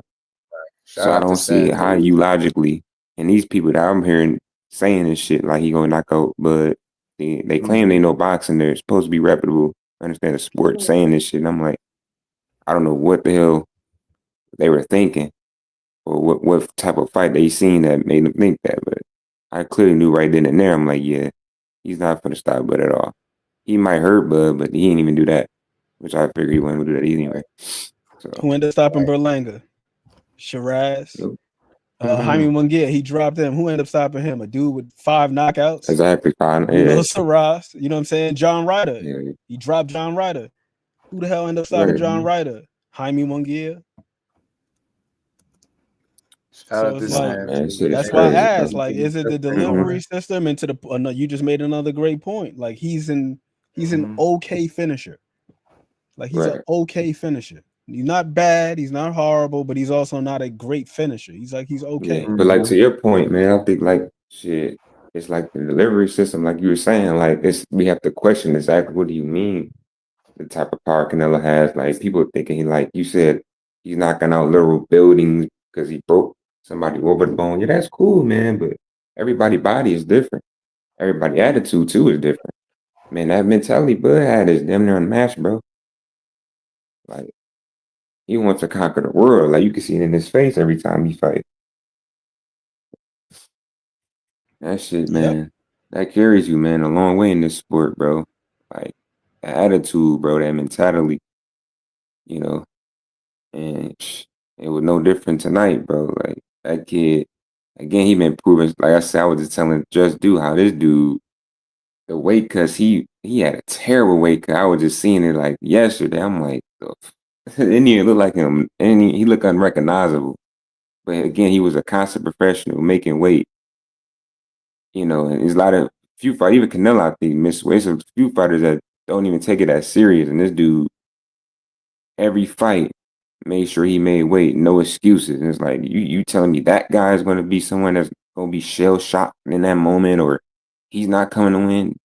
Yeah, okay, I don't need to talk to you then. I guess I'm going to just be real, you're just delusional. You know what I'm saying? Like, there's so many examples of this dude, you know, that should have told you different. But, you know, people were just gonna believe what they want to believe, which is fine. But man, like you gotta have some type of critical thinking. Like, well, damn, maybe this is gonna be very tough. But you know, people just let to write off people, but they feel like again, because he ain't fighting no big names. Which again, that don't mean you fight a big name. That's just it's about how good that person that's a name bring the fight that night. And if you look at all the names that they said Bud was gonna have trouble with, especially his last two, I mean, they look, you know, pedestrian. Like, you know, you gotta really have a skill set too. Like, the name just don't carry you as this hard opponent. Like, you gotta actually prove it in that ring and have a style. Shout That's out why to I said, like, the name is cool, but that's not everything. Ain't about the name, especially when it comes to resume. Telling you, man, I'm learning more and more. Like, you know, a resume, when we throw it out there, it's just not. It's a layered conversation, man. Like, It it's is. not surface level, right? You really gotta break that shit It's down. definitely You not. can't just feel like a bunch of general statements out there as it pertains to resumes. You gotta make that shit make sense, man. And like I said before, man, guys get older. Those resumes, all those names that we be bragging about that guys fought, that shit takes something out of you. Right. So that's something else to consider, as well as like, look, Canelo got a crazy resume. It's deep, right? Fought everybody. You know what I mean? Fought them all, right? Except for Benavidez, but we're gonna let him live on that. But he fought them all, right? But that shit takes something out of you. Whereas Terence Crawford, was his criticism is, oh, he ain't fought the names, right? And he old, might be 37, approaching 38, you know, shortly, but he ain't got that same type of wear and tear with the number of fights, those wars. Like when people brag, oh, Canelo beat Triple G 3 times. Yeah, that's 3 fights with tough ones too. You get what I'm saying? That's 3 grueling training camps. Triple G fought this one. Yeah, another one, another grueling training. You get what I'm saying? So it's like, while people study criticizing Bud for who he didn't fight, he's still over there looking, you know, we still can argue that he in his prime. Somebody said, I heard somebody make an argument that he's not in his prime. I can't say that. I don't see no real drop off where you can, like, what we going off? One fight where he won? Like, you get me? Like, I don't know. I don't see it because shit, I don't know if you beat a guy dropping off or falling off, right? At the way he just won Saturday, that's an elite fighter still to me. That's a guy that still got prime left in him. I don't think he's out of his prime. Shout out to CJ Rich, man. Boxing and BS. He said, we called it. Been watching boxing for too long not to see the difference in skill level. Now I'm on some Bone Thugs ish. Mr. Bill collecting. Get that money, man. Shout out to everybody that bet on Bud and made some money because of it. And much love, man. Appreciate the And we ain't never got to box again. Well. I already been getting these bets, but now it's time for you to get your just do. As far as what we saw on night, his body was still in cooperation with his mind. He was able to take advantage. He saw punches coming. He was able to defend himself.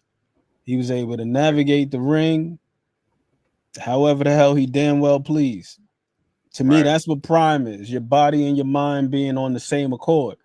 Because you can be full of vigor and, like you say, just that young boy energy. But if you out there just letting them go without any type of rhyme or reason or methodology, then you are clearly not in your prime. Just because you physically strong and you quick and fast, like, nah. It's being able to think your way through things and having that mind and body on the same accord. And from what Bud looked like on Saturday night, he's still there. Yeah. He could see it, process it, assess it, and respond accordingly. That man's still looking pretty damn prime to me. Not his absolute prime, maybe not. But here's the other thing, too. Everybody's prime is different. Everybody's prime is different. Some people's, they could just elongate this, like a guy like B-Hop. Right. It got so crazy with B-Hop that he had to change his name from the Execution to the Alien, because it's like, what the hell is this man from? He was supposed to be old 10 years ago. Right. Yeah. He's still out here whooping ass and collecting belts. That's why I say, man, I like what Atlas said, because he said something that I've been feeling for a while. Like, you don't judge them off the age, man. You know what I mean? The number of their years they live, you judge them off the fights that they had. And that's another thing people have been missing. Not only that, did they not start that far apart in terms of weight, you got the guy on the other end, man. Hold on. Give me a second. 2 seconds. Y'all double tap the screen. Hold on. This baby do back at it again.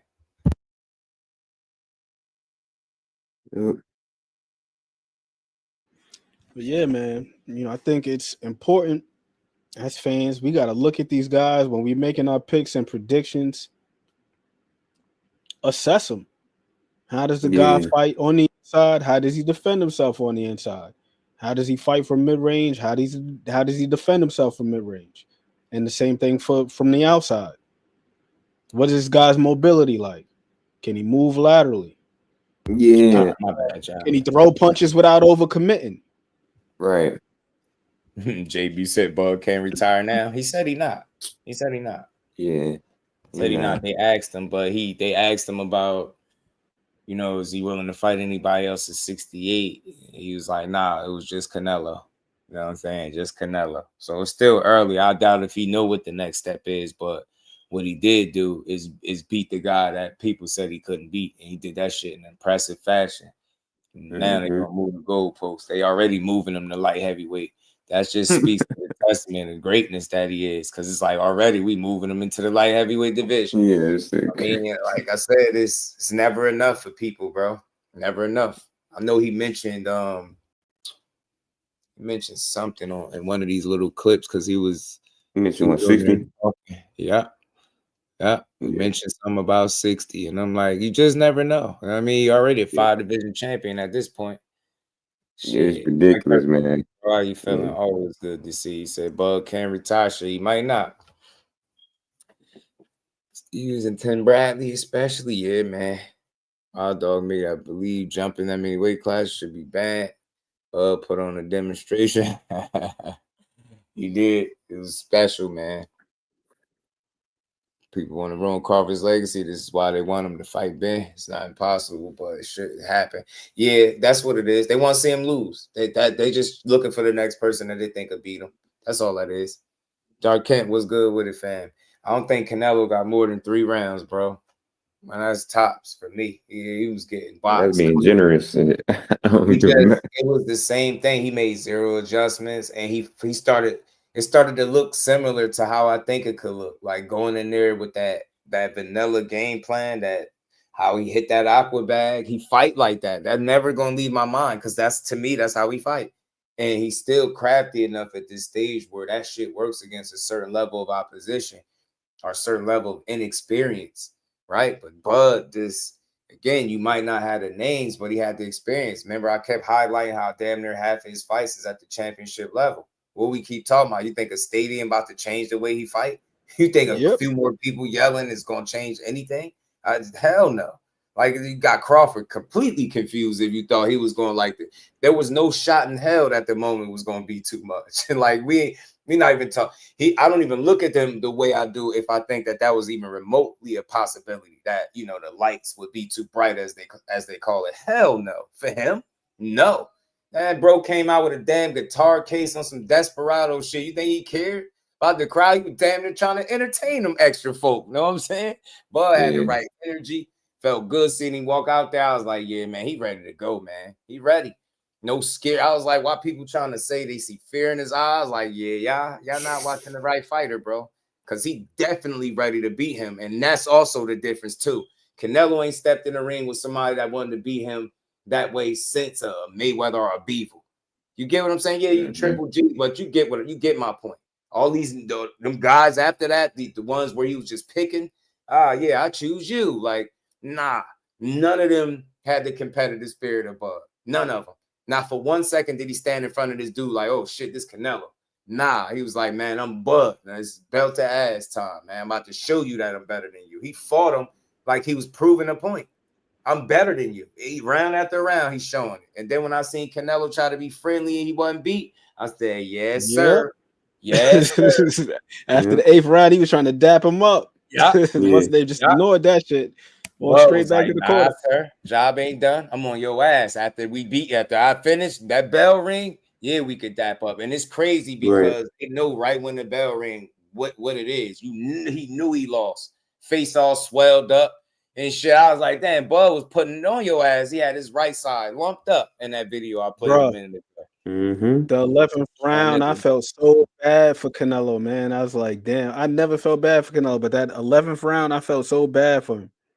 Mm-hmm. When Bud flicked out the little double jab, the one to the gut, and then popped him up top. Canelo just took a walk off. I was like, damn.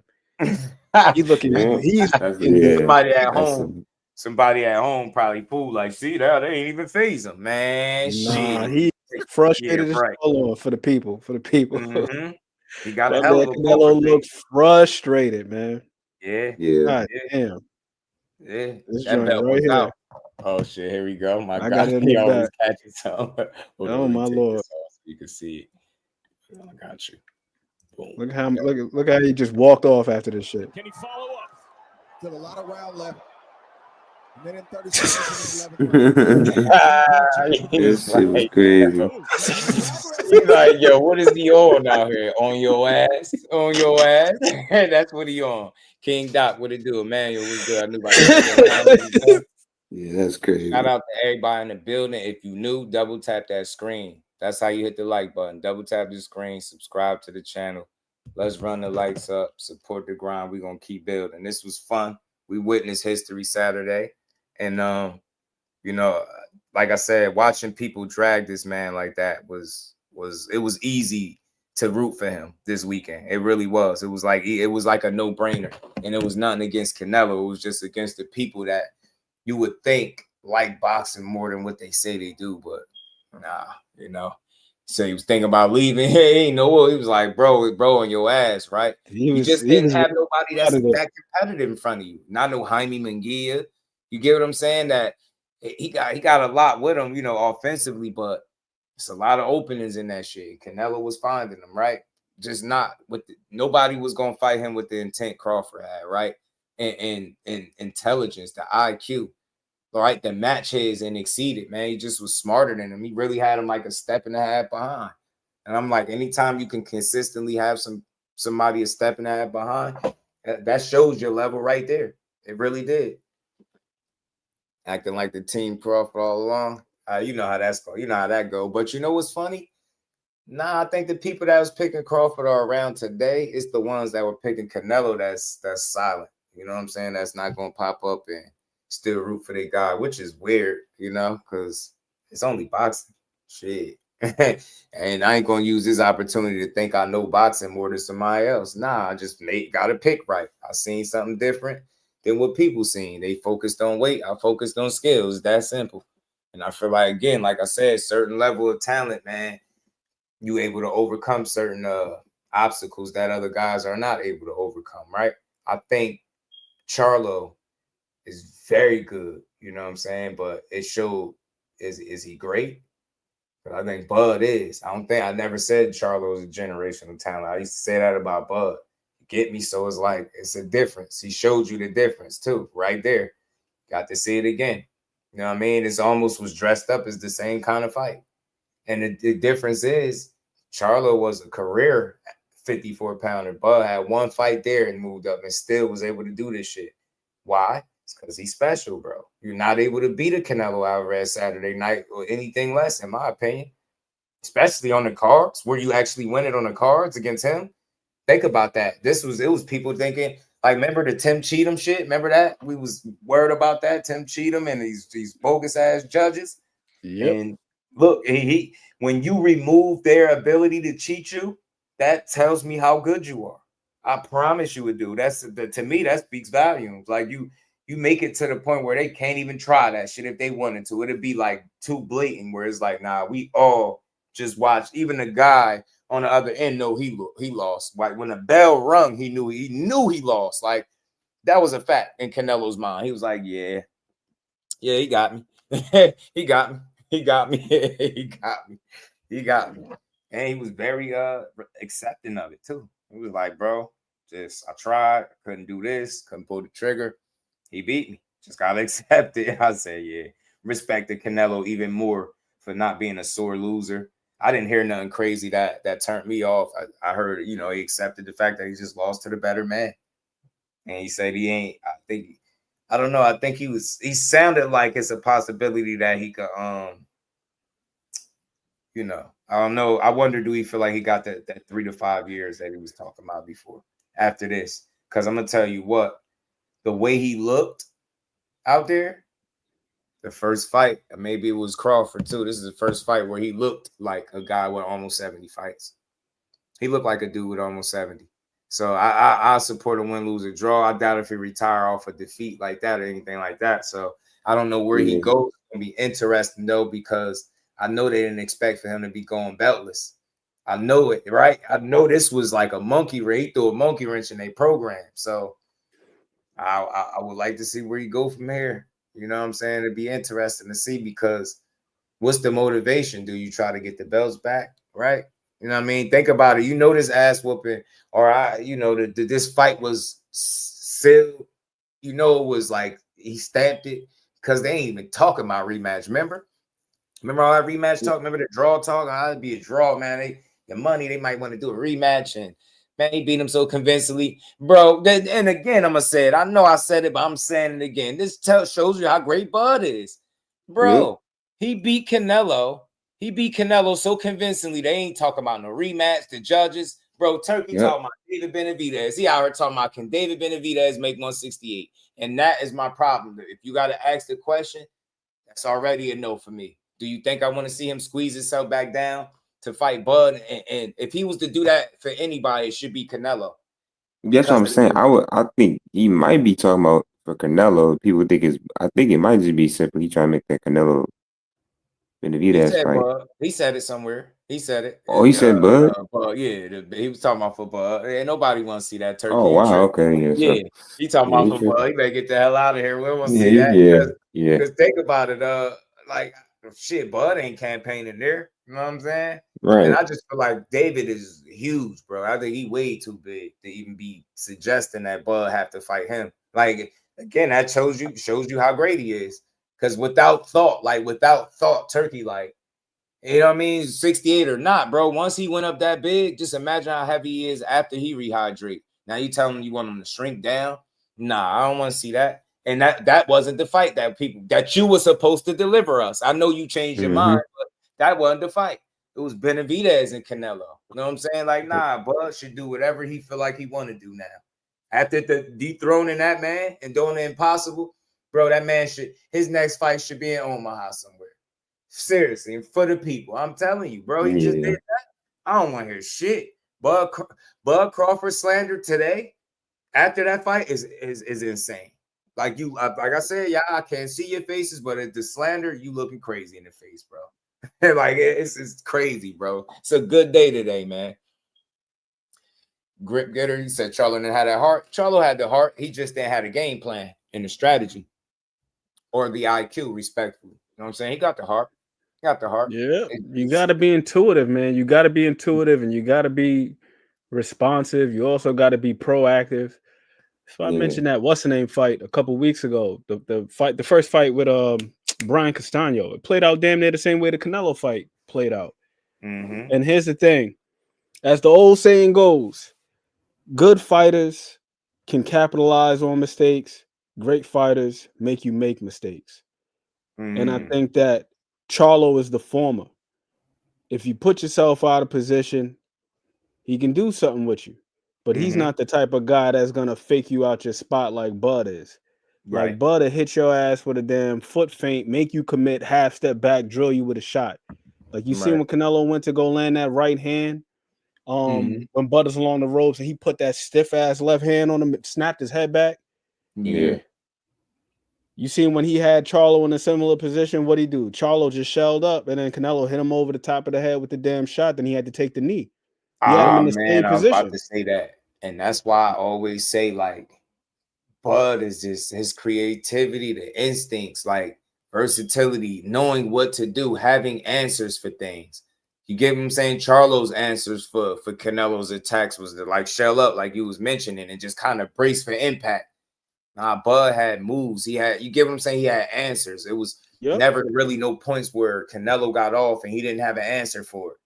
Get me? Even if it took a couple seconds, you'll see him get his shit back. Gotta love, and I kept saying that. People kept saying, yo, his attitude or his temperament is gonna get him hurt. And I'm like, man, y'all act like when he go to get his lick back, he reckless about it. He not. He's smart. And I'm like, bro, he gonna be on point. And it's the moments where he had to get his shit back and he was like landing combinations, catching Canelo with them long ass looping shots that he wasn't prepared for. I'm like, yo, Bud, just a different breed, man. He gonna figure this shit out. And you telling me you about to go chess match with him? Yeah, he about to cook. He about to cook. That dude to make you think twice about the commitment. Yo, there was a moment in the fight where Canelo went to his body, but he didn't fully commit. I can't remember the last time I've seen Canelo throw a half-hearted left hook to the body. Like he looked like he was concerned about what was coming back. And setting the tone, like you just said, getting it back. And it's not even so much a matter of like, oh, you hit me and then I'm gonna wait a couple seconds. It's not. Right. You step in as you're pulling out, I'm hitting you with something. The first solid left hook that Bud landed, it was Canelo was pulling out. He caught him on the disengagement. He ain't allow him to reset. And another thing that I really liked about the performance was he always filled the space and did the opposite. He allowed Canelo to pursue him, but in the moments where Canelo backed off, like you see the way he started round 5, because round 4, I think that's when Canelo knew he was really, really in some shit. Caught Bud with a nice straight right hand. That was probably the cleanest right hand he landed the whole fight. At the end of the 4th round, caught him with a clean right hand, and then when Bud turned around and smiled at him, look at the way Bud started the 5th round. Before Canelo could make it to the center of the ring, he was right there. Just filled the space. And then just controlled the action for about a good 30 to 40 seconds. Cutting the ring off on him. Canelo trying to go back this way. He threw the double jab. Now Canelo got to go back the other way. Just doing little shit like that, man. Just not giving this guy a chance to rest. Not allowing him to recuperate. He just always had an answer, bro. And everything. Impressive to me. Like, it was never, you know what I'm saying? He was never lost. He was never at a point where he was struggling to figure shit out. And because of it, he was looking back. It was never that. That dude really, really made sure that, you get what I'm saying? He responded every time he needed to. Like, he did not let Canelo really mount no offense. He had Canelo saying, like, you know, I wasn't really even able to land my shots like that on him. Not with my full power. Hell no, because he was rolling, moving. He just wasn't being an easy guy to punch on. You thought that shit was going to be like, you get what I'm saying? Nah. And where's all those people that was saying Bud defense ain't no Mayweather's? Didn't I tell y'all he didn't have to have Mayweather-like defense to win this fight? I kept saying this type of shit. Told y'all. Said it. He had more than enough tools to win this fight. More than enough.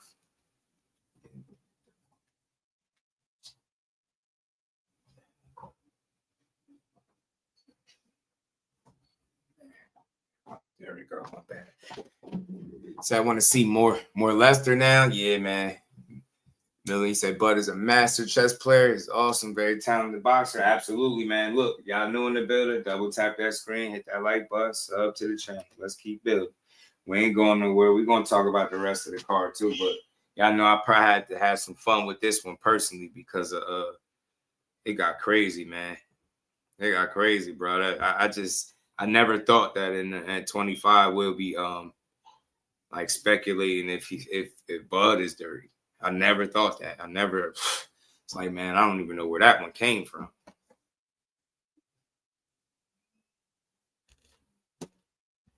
And they was right on point with it, dragging his ass online. I'm like, man, going here. The worst thing that could have happened was him losing the fight, because they would have treated it like he never did nothing. His first step-up fight, he lost. I could hear this shit now. I already know how they would have called it. Told you he never did nothing, so he needed this one, man. He needed this one. This one was for boxing. Didn't really take a lot of punishments. So I think he could have put up a great fight. Yeah, shout out to Mark. Larry, I thought Larry beat him. Real talk. Real truth be told, I thought Larry beat him. Definitely thought Larry beat him. Boxed him. Anytime you frustrating the guy as much as he was frustrating Canelo and making a miss, like, it was easy to see he had a game plan. And, you know, whether or not I wanted to see him move that much, I understood what he was doing, and it made sense. Like, again, Canelo has had a field day in the past with guys that stand in front of him. You just can't do that. You know what I'm saying? You can't. If you run out of answers against him, he gonna make you pay for it. And that's the thing. Crawford never ran out of answers. He always had an answer for something or a response. You know what I'm saying? He just didn't. He's not a guy that struggled to box this dude. You know what I'm saying? Or figure him out. Like I said, it seemed like he figured him out quite early, bro. He figured him out on the quicker side of that. I was like, bro, that's because you're not being like, even like, hold on, it's a clip where Shakur was talking to Gabriel Rosado, bro. And I like to hear from the fighters that box because he was saying some of the stuff that I'm talking about. King Doc was good with Bud one. His big fights and Canelo fumble his. Hey, that could be said. That could be said. Dark Kent said, talking Lara versus Bud. What you think, Just? Lara is tricky too, though, with that movement, but man, that'd be a good fight, man. It's hard to go against Bud. I think Bud got more weapons offensively than Lara. You know what I'm saying? Mm-hmm. I definitely think he got more weapons. I would have to go with him because of that, but I tell you what, it wouldn't be nothing. Ain't nothing for sure with Larry. That dude could fight. I like Larry. I always did. That boy could fight. You see how he moved up a division and started getting knockouts, which is crazy. That shit don't usually happen like that, man. So he aged like wine. Crawford coach said they would leave 168 rather than fight David. Yeah, Felix, hell yeah, because David a damn cruiserweight. For real, low key. Yeah, more versatility. And that was the key.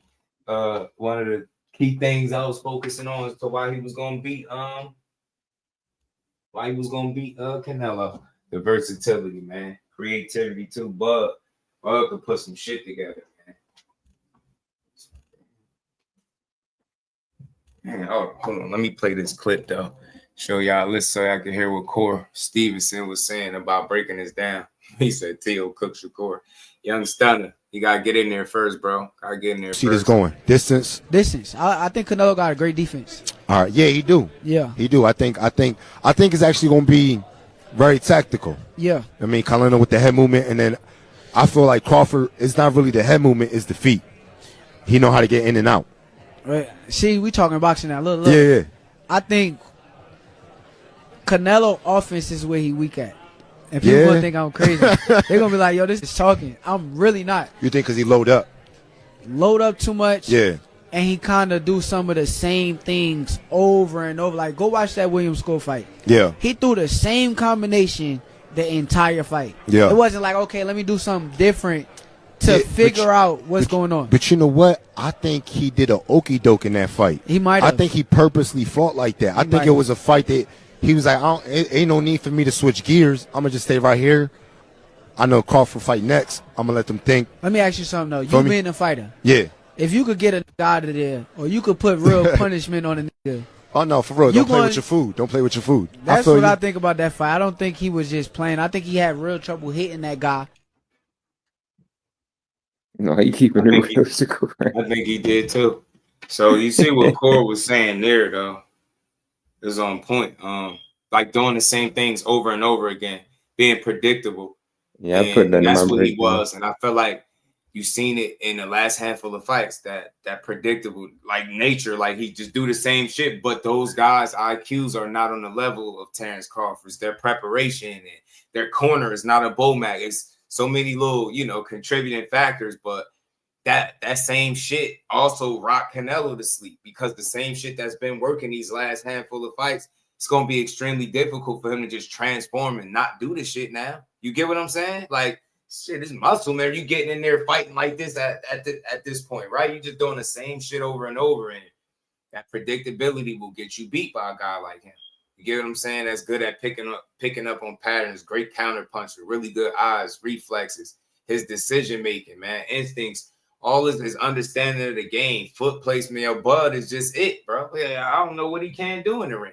I don't, and that's why I say, man, is it really boxing, or do y'all just hate certain fighters? Do y'all really like this shit? Because he gave you the kind of run at welterweight that should be appreciated, but instead people shitted on it because it was missing certain names at certain times. I didn't understand it because I'm like, y'all complained that he was boxing and moving down there at 40, get up to 47. You say he lighting the ass, he compensate for the weight and start smoking shit. Then it's like you complain about who he fighting.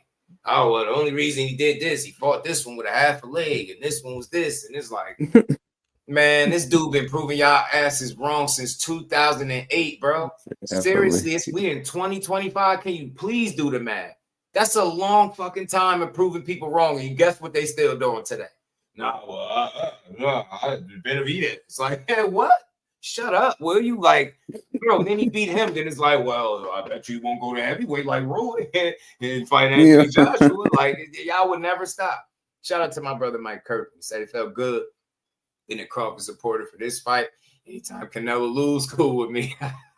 Mike ain't feeling that Benavidez politically avoiding Benavidez. And I say that to be nice. I know people say duh, but I just think he pick and choose. I think Canelo knows more of what he is physically at this point than anybody else. And I think when you look at somebody like David, like he mentioned it, and to try to downplay, all he brings is an extra 25 pounds. Well, that's more than enough for you not to get in a ring with him, because if Crawford was able to jump from 54 to 68 and do this to you, control you, handle you, you wasn't able to do none of that shit. You did do your little move when you lift up, but that's frustration, bro. You did that with Bevel too.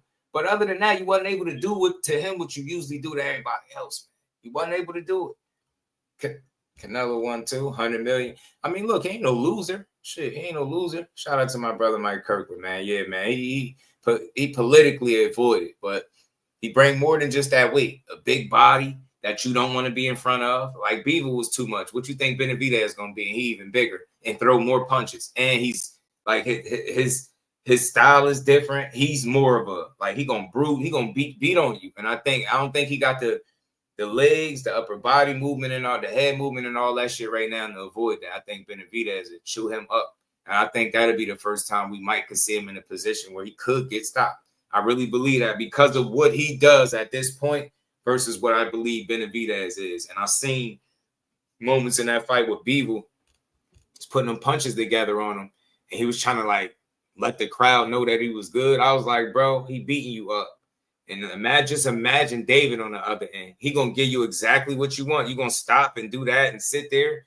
Nah, he more of a authoritative puncher than Bevel. I ain't no KO guy, but accumulation, like Crawford did this to your face, Benavidez gonna put hands on you, bro. He threw more punches than everybody, I think, right? Who throw more punches than Benavidez at light heavyweight? 68 from 68 to 75. I don't know. I don't know for sure if it's him, but I'm pretty sure he's up there in terms of like punch output. And I just think physically, that's not something that Canelo needs in front of him at this stage in his career, where you had about 70 fights and you got a dude that's peaking, big as hell, and just won't stop throwing punches. And he gonna really want to beat your ass. Like, he really gonna want to beat you. So it's gonna be hard to deal with that. I'm telling you, man, that confidence that Benavidez got is for a good reason. I think Canelo know full well what it is. He's like, bro, I'm not fighting that big ass dude. Not fighting. Nah, not fighting that big ass dude. Casey said, called it. Said exactly what was going to happen. Happened. Crawford humiliated Canelo. Shout out to my brother Mike. He did. He took him to school for sure. Definitely did. It's a great win for him too. And for boxing. And like I said, it could be the gift that keep on giving, depending on how Crawford play this. If he stick around at 68, which he clearly said he's not trying to, but it's early. You just never know. I'm pretty sure he ain't really made no decision right now, other than to just go rest, because shit, he deserve it. You know what I mean? Put his body through all that, jumping up, acclimating to the weight, using that time to prepare himself for this fight. And complete it, pulling off, I think, the most successful Jedi mind trick in boxing. Whole world said he was too small. He said, go ahead, watch this. Watch this, y'all. He said, watch this. Where's my cord at? Charger piece. Bro said, watch this, man. Crawford said, watch this. Huh? I ain't even got my mic in. Hold on. Now with your fight, Benavidez, save his legacy. I respect him for that, right? Nah, but you know what's funny, Mike? They want Crawford to fight him. They want Crawford to fight Benavidez. It's crazy. I don't want to see that shit. He big as hell. Big as hell. But I'll tell you what, Benavidez was somewhere around where Crawford was at. It would have been somebody who had been willing to fight. I'll tell you that. That shit just don't make sense, though. I ain't gonna lie. Because he shouldn't come back down to 68 He had multiple fights up there now, 75. I think he should be up there unless it's gonna be a money fight like a Canelo. Other than that, I think they bugging. And it's a clear intent to get him beat. That's what that is. They want to see him lose. They don't. It's not about seeing the fight and because think about it. Who in the world is calling for Benavidez to fight Crawford? Now, in all seriousness, seriously, we know damn well that's not the fight. Says nobody in the world. Now, that don't mean that it can't happen because ain't nobody clamoring for it. But let's be real, though. They don't just get the. That's what they do every time. When somebody show you how great they is, they try to put you in a situation where you're going to be at a disadvantage. So they can almost guarantee they get the kind of result they want to get. And it's a lot of people after Saturday, sadly enough, that want to see Crawford lose. I don't want to see that dude keep winning. They do not want to see that shit. They like, nah, bro. Nah, I want to see him lose. I want to see him lose, man. He can't. He ain't that good. He ain't even that good like that. That's he ain't even that good though. He ain't even that good for real. That's what they on about. They pissed off right now. He ain't even that good. I tell you what, they fight made some money, some real money, man. And they all this hate that the internet showed, it propelled them into like superstardom, man, or whatever you want to call it, history. Because he just made history, bro. So it ain't no taking it from him now. He done got y'all done let the real one get his foot in there. Now it's over. Now y'all got to deal with him. And hopes that you could find somebody before he retired to beat him. That's where we at right now. People want to see him lose. The illest ninja in Nebraska.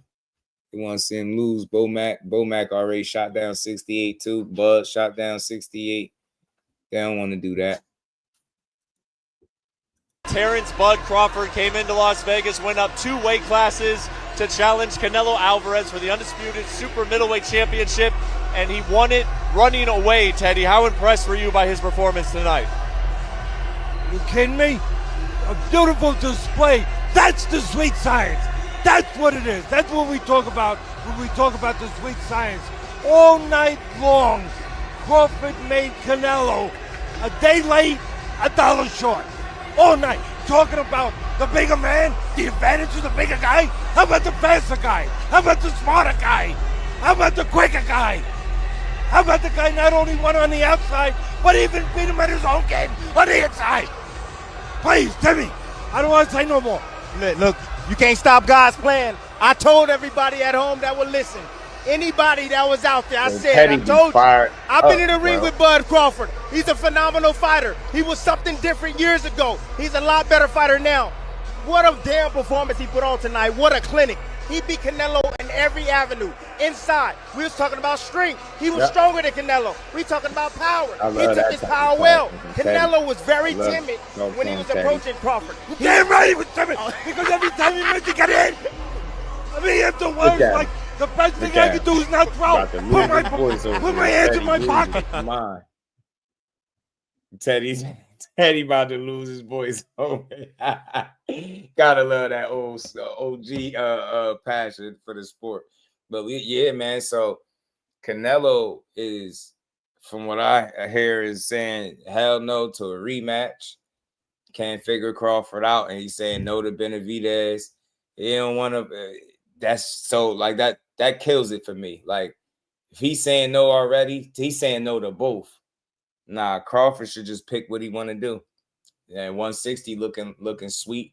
You know what I mean? Don't drop all the way back down to 54 unless you got something there that you want to do. I heard him ask about boots, but nah, I don't think you should play like that. I think if you're going to do anything, if it ain't staying at 68, shit, see what you could do at 60. You probably could beat some ass there at 60. You know what I'm saying? There's some fighters that you definitely will be able to beat, you know, but everybody ain't as old as what Canelo is either, though. So shit won't be the easiest thing in the world. You know what I'm saying? But I see an opportunity there if he so choose to try to, you know, solidify opportunity for himself. Teddy was like, I'm too excited. I'll pay the fines. Yeah, I'm telling you, Teddy ain't care, man. Teddy was fired up, wasn't he? Teddy was fired up, bro. You know what I'm saying? Fired up, man. And Canelo got beat convincingly to the point where he's on record saying, I made a video about it. He said Floyd is way better than Mayweather. Said Floyd way better than Mayweather right now. And I'm like, I can't tell him who better, right? He fought him, but I think it just speaks to how special Bud is. If he's willing to say he's way better than Mayweather, speaks volumes. Floyd fought you. Floyd was they about the same age. Bud might have been a little older because Floyd was about 36, I think. Bud is 37. It's crazy. They're about around the same age. But the difference is Canelo, this is a much older Canelo with way more miles, more experience too. So I don't know. But I don't think Bud at 37 is better than Mayweather at 36 when he fought him. I just think Floyd just different all around. That's a special talent too, man. His generation, that's God-given talent right there. Even Bud is like retirement. Nah, shit. Bud said, they asked him about is he retiring? He said, nah. I thought I had the clip in here. He said, nah, though, when they asked him. I knew that. But Odell kept saying, Odell, keep boxing, keep boxing. Does anybody know where Bo is? I was. Is he in the locker room? I was. Yeah, that's the clip I was talking about. And Canelo swelled up, forehead all swollen, eyes swollen. Bud was putting hands on his ass. Gave him his belts back. That's a real one, bro. That's a real one. Check this out, how they still talking this glove shit. That boy Glove's been busting open since he been at welter's weight, but nobody talks about it. But ask all his opponents. They call him bust him open Bud. That boy Gloves be busting open. You hear me? That nigga raps be loaded. And he on that snack. That Conte. You see? I told you it never stopped. They never stop dragging him. It'll never stop with this dude. Like, no matter what he show him, they gonna still How do you question. feel you compare with Floyd with the resume you have now? Listen, Floyd was the greatest in his era. I'm the greatest in my era. It ain't no need to compare me to Floyd or Floyd to me. Nah. That's how you talk to him, bud. That's how you shut that shit down, bro. Ain't no sense in comparing me to Floyd or Floyd to me, bro. Leave that alone. We can't fight. We not gonna fight. You get what I'm saying? He had his time. He was the guy. I'm the guy now. Cause see how they try to do that? See how quick? It's almost like you try to find a way to diminish what we just watched by trying to compare him to TBE. Nah, hell with that. Floyd was the greatest in his era, and I'm the one in mine. What you trying? What? That's what we got to learn to appreciate. Stop trying to stack people up against eras that they can't compete in. You get what I'm saying? Bud is where he at, man. You get what I'm saying? And I like he gave a perfect answer, bro. That's the perfect answer right there. Why? Think about it. Why ask that question out of all the shit? You know what I'm saying? Like you already trying to come in. Won't you say where this stack up at in terms of your wins on your career? Won't you? Is this the bit? Ask something else. Why you asking? Why you making this shit about Floyd at all? Nah, bro. He just cooked his ass. Y'all said he couldn't do it, and he handled business, man. Handle all types of business, man. You know what I mean? And it's just something that they got to deal with. Oh, man. Yeah, man. Yeah. It's your avatar and your name being Joe Dirt. Oh, yeah. You probably don't even care about boxing. All right. Yeah, you talking to Vegas shit again, right? Nah, us boxing fans won because we got to see two of the best fighters at this generation of boxing square off, and they got a fair fight, and the right man won. I don't know why y'all insist on Stretched Out Boxing was good, homie. I don't know why y'all insist on talking about Vegas and what Vegas won. Did you win? And when Vegas won, did you win? My winning is being able to see the fight that I wanted to see, right?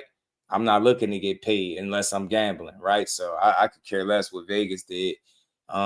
We got to see Terence Crawford make history. That's what we got. You get what I'm saying? Boxing wins. And then furthermore, if you vacate those titles and they go vacant, and you give other guys opportunities to fight for belts that we know if Canelo still had the belts, they would have never gotten the opportunity to fight for. So I think him winning is the best thing for boxing. Canelo is still Canelo. This country's still behind him. He's still gonna sell tickets. You get me? nothing much is gonna change. It's gonna be business. He's gonna take a break and be business as usual. He'll be back fighting who he want to fight in no time. So it's all good. But I think he would have gatekeep the belts personally. I think he would have gatekeep the belts and stopped other guys from getting opportunities. So the fact that Terence Crawford won is great. You get what I'm saying? You get to, and more of these fake ass boxing fans get exposed. We get to see how many of y'all really don't like this shit. Because that's why y'all like, now Vegas. Nah, we ain't talking about Vegas when nobody else beat ass. Guarantee you, Canelo would have lowered that boom, how y'all said. If he'd have knocked him out or beat him, how y'all said, you damn sure wouldn't be talking about Vegas right now. You'll be talking about how all y'all thought Crawford was going to win, and he did. But because that happened, we got to move. Yeah, well, Vegas, I don't give a damn about Vegas winning. They always win. You get what I'm saying? They always win. When don't they win? So the hell with that. But boxing just won because you got to see one of the best, I think, the GOAT of this generation right here, or this crop of fighters that's currently boxing. You got to see the best guy in boxing, I think, get his just due. And you get to see how many people are trying their best or their hardest not to give him credit for something he just earned. Shout out to Hot Spot. What's good with it? Claymore Rain, my dog. What's good, homie? How you feeling, bro? You see him scraping and scrambling. Claymore, they don't know what to say. Now he could fight Ward in the exhibition. Nah. Ward be looking like he got that itch, don't he?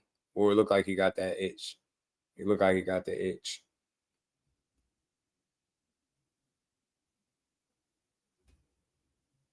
People are weird, man.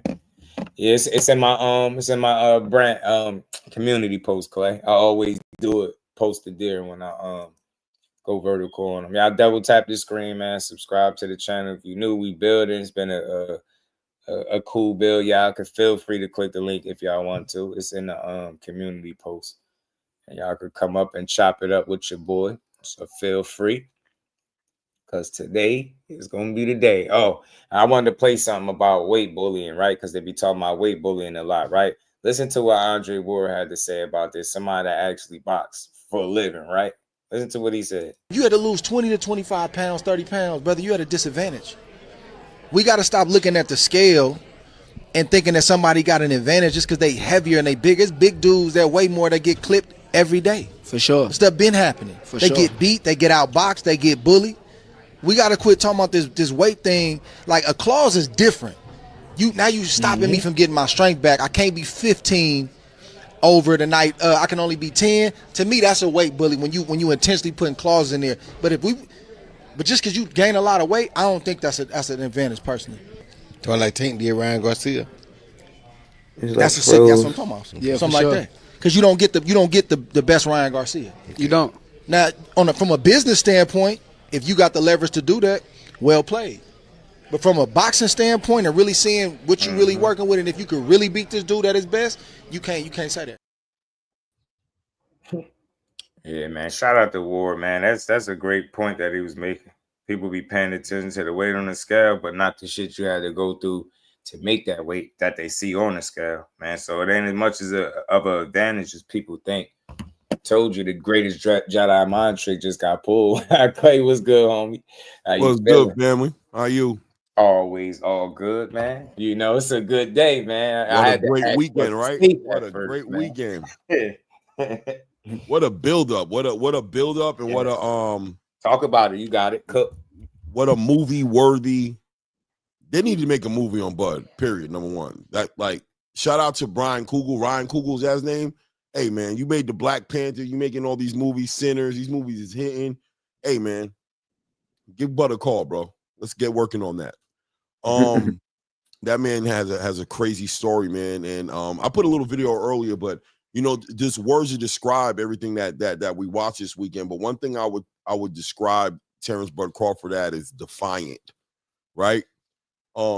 Just a pain in the ass for anybody who wants to be some sort of authority or set some sort of precedence on how things can done and how things can be done, and also projecting ceilings, right, on a person's potential and how they can achieve greatness and the value of greatness. And that man is defiant, right? And inspiring to anybody who's ever lived that type of life. Anybody who's ever like just been defiant, you've gone into a space and they told you this is your limitations, stay in your place. but you just had something in you that was just like not going with the program. You just knew you could do more.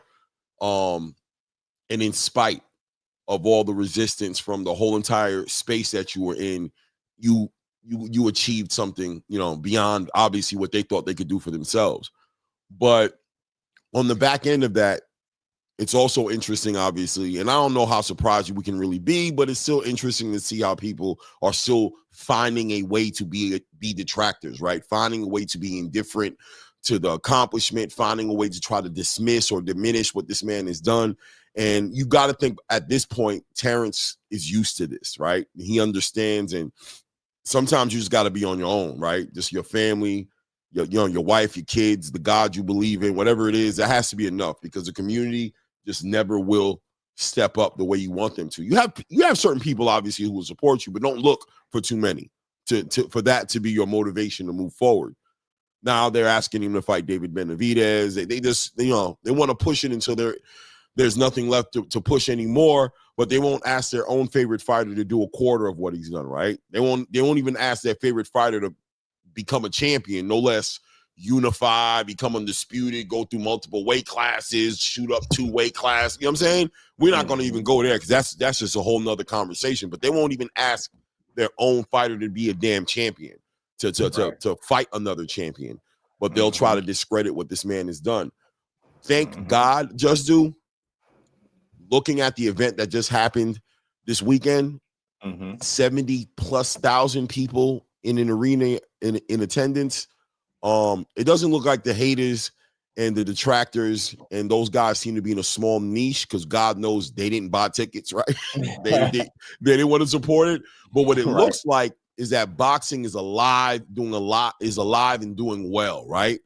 Boxing is flourishing, and there's a demand for those kind of fights. Christian and Billy, Lester Martinez. I think we have a fan base now that's growing, that's interested and excited about the best fighting the best. And I'm super inspired, but I'm also super excited about what the future holds for boxing. I'm excited to see what Abdullah Mason does as a young champion. I'm excited to see what Xander Zayas does as a young champion. I'm excited to see what a Carmel Moulton will do when he becomes champion, what a Shushu Carrington will do when he becomes champion, because I think that fight inspired a whole generation of boxers as well, to give them something to strive for, right? That moment was like a WWE moment, you know what I mean? That was their Roman Reigns moment, you know what I mean? Watching Terence Crawford come out the back with a guitar playing that mariachi, and Desperado coming in and the building going crazy, right? With all the boos, whatever you want to look at. It was like a WWE, it was like a movie, bro. And dead ass, I know Ryan Coogler watches your show, because your show is growing, and I know it's got a big following. So I know eventually he's going to hear me say this. Don't slip up on this moment, brother. You are a brother of vision. You can see things before they happen. You know what the next wave is. Ring that man's phone, bro, and start working on this, man. Ring that man's phone. You heard? You know it. Edgar Chavez was good, homie. Reef was good, slide, baby. Ring that man's bell. Ring that man's phone, bro. Hey, bro, we need to start working on the script. Let's find out who's going to play Terence. Let's find out who's going to play Canelo. You know what I mean? Let's get this going. It's going to take a couple of years, right? It's going to take a couple of years for it to come together, right? So let's start working on it so we can see it within the next 5 to 10 years. Let's get this done. Let's call it Defiant, and let's set it off in the block and make a blockbuster movie. Add another victory to Terence Crawford's resume. You heard? Yes, sir. I'm here for that. I'm here for it. I like the way that's Netflix working on the 1984 boxing Olympic trials. That's dope. Anything boxing, man. When they telling the story, that I'm here for it, man. When they down to tell a story, what I seen, Christy Martin, I think about the. She got one getting ready to come out too. Yeah, Christy Martin got one. And shout out to Clarissa. Clarissa's joint was good. I rock with Clarissa's little joint. It was. It made like, I got a cousin and she's stubborn as they come, and she had her opinions of Clarissa, right? And she happened to watch that movie on her own, and she came back.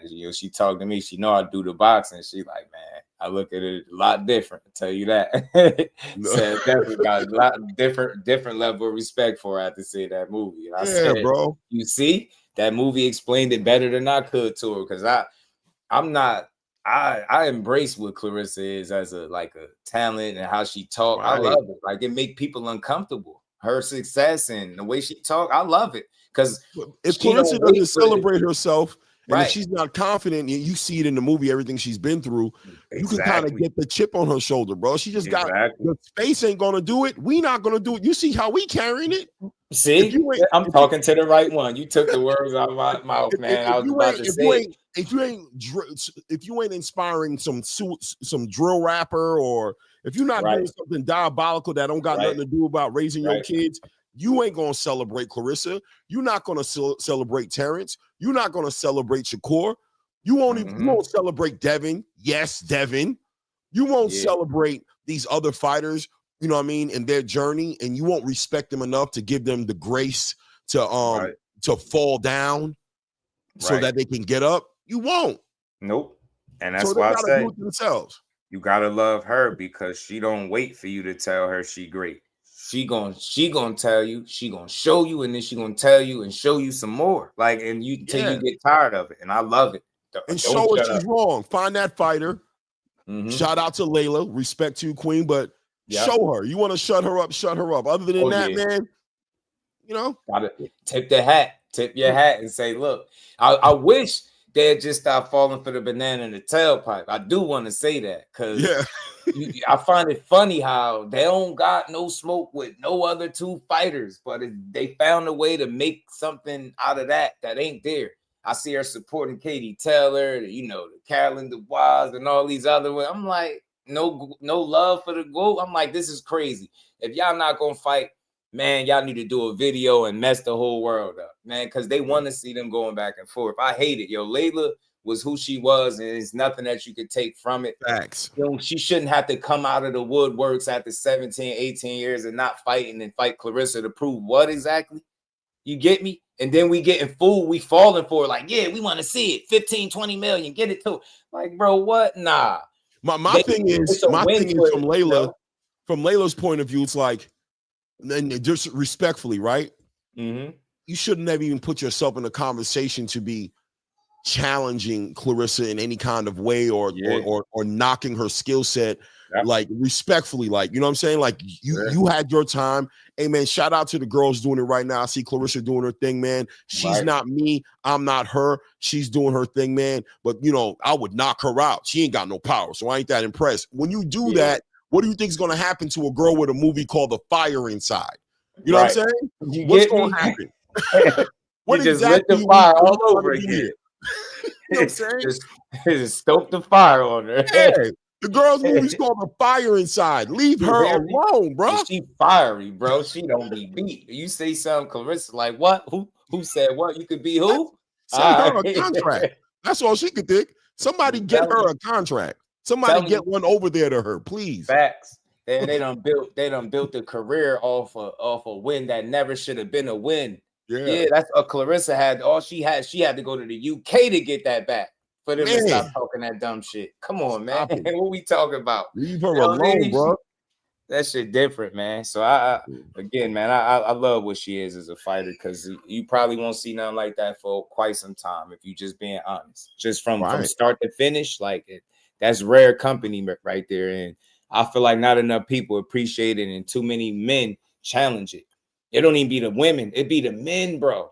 Twitter is a nasty place, yo. She posts, she comments, she says, so you go read that thread and see how the men be talking. I'm like, man, y'all all should be ashamed of yourself, man. They just want to bring her down. It's programmed in us, bro. We're talking about generation to generation to generation of Willie Lynch science, right? This is deeper than rap. We've been programmed and conditioned to see each other and have a feeling of an obligation that we don't know where it comes from in our stomach, but we just can't stand a Negro getting out of pocket and trying to be more than a Negro, right? Like, as soon as we see them getting their chest poking out too much, you trying to talk better? You trying to get somewhere? We start projecting, right? Because we know our limitations. We know what we can do and what we can't do, where we supposed to be and what we're not supposed to be. So immediately when we see another Negro moving on a different algorithm, we got to get him together, because clearly he got things twisted. What does he think he's like? What does he think? He's like better than somebody? Our mindset is so toxic. It's so diabolical, right? On how we see each other based on how we see ourselves, based on how we were raised to be, to stay in our lane.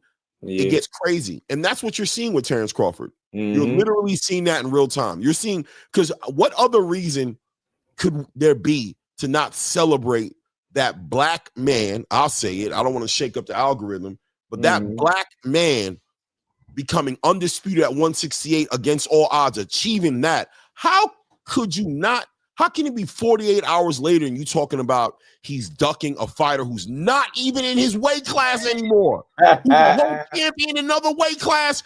He's a champion in 175 and he's campaigning and talking about going to fight Zerto. He ain't even talking about, he already said he ain't coming back to 168. Right. So we haven't even given 48 hours to go by for the swelling on this man's head to go down, and he's already back to being called a duck, a cherry picker, and he's supposed to fight David Benavidez. I bet money David Benavidez is like, yo, how'd I get in this conversation?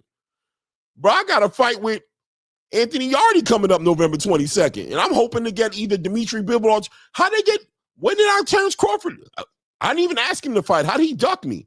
It just shows you the hate, the self-hatred that we have as a community for ourselves, bro. We can't even contain it for 48 hours, bro. It's mind blowing too. It is. That's why I said, yo, it like you said, it ain't being a fresh 48 yet. We still in the first 48, and y'all already putting him at a light heavyweight. And then I was saying it earlier, all that would mean is he go up there, say hypothetically, he go up there and do that, beat Benavidez. I said it earlier, they'd be asking him, oh, I bet he won't go to heavyweight like Roy did. Tell him to fight Anthony Joshua. I bet you he won't fight AJ. Meanwhile, their favorite fighter won't even fight a champion in their own division. Fight their favorite fighter won't even unify in their own division, no less do something crazy like go up another division. No, we're not going to talk about that, right? Your guy finna go, listen, I won't do it. I could do it. I'm getting to the point where I don't care no more, and I'm just going to do it. I don't know if I'm there yet, but I'm just going to keep it 100. Just get your fighter together. Make sure he's challenging himself. Make sure he's chasing greatness. Make sure he's doing those things that you're demanding Terence Crawford to do. Make sure the fighter you support is at least doing a quarter of what you're demanding this man to do or calling him a fraud. Yeah. Because I don't get it. Yeah. That shit is real, bro. Again, boxing won Saturday, but today they want to talk about how Vegas won. Vegas, nah. Congratulations, Vegas. Salute Vegas, man. Canelo sold his ass for 150 M. Nah, Canelo got beat for 150 M. Yeah, bro. The sweet science. The sweet science prevailed is what you saw. You saw the sweet science conquer strength, size, all those intangibles that you said. You saw the sweet science conquer it all. Now, for the future reference, bro, don't sleep on the sweet science. Don't sleep on what Shakur can do. Don't sleep on that on that pedigree can do against an explosive, powerful, athletic fighter, etc. It was wrong about Crawford. Y'all about to be wrong about Core. And understand when it comes to Shakur, if your favorite fighter ain't fought him, he ain't beat him. So stop it. Stop with the fake narratives. He ain't beat him. Stop it. If he ain't fought him, he ain't beat him, bro. Stop it. Stop lying to yourself, man. If you really want the answer, you know what to do. Don't knock on his door. You know what to do. Stop it with the fairy tale, because your favorite fighter. Yeah, this Bradley quote gonna piss him off. Shout out to Mike Kirkland. He said that's why I'm a Spence fan for sure, man. He the truth, like his name suggests. As of 18 minutes ago, something like George Ortiz. I gotta step off, Jusdu. I gotta run off. I just want to step off and say what's up to you, man. Salute to you. You already know, bro. Appreciate you as always. Yes, sir. All right, shout out to my home Play More. Forever Jesus said they know Shakur him. That's why they hate him.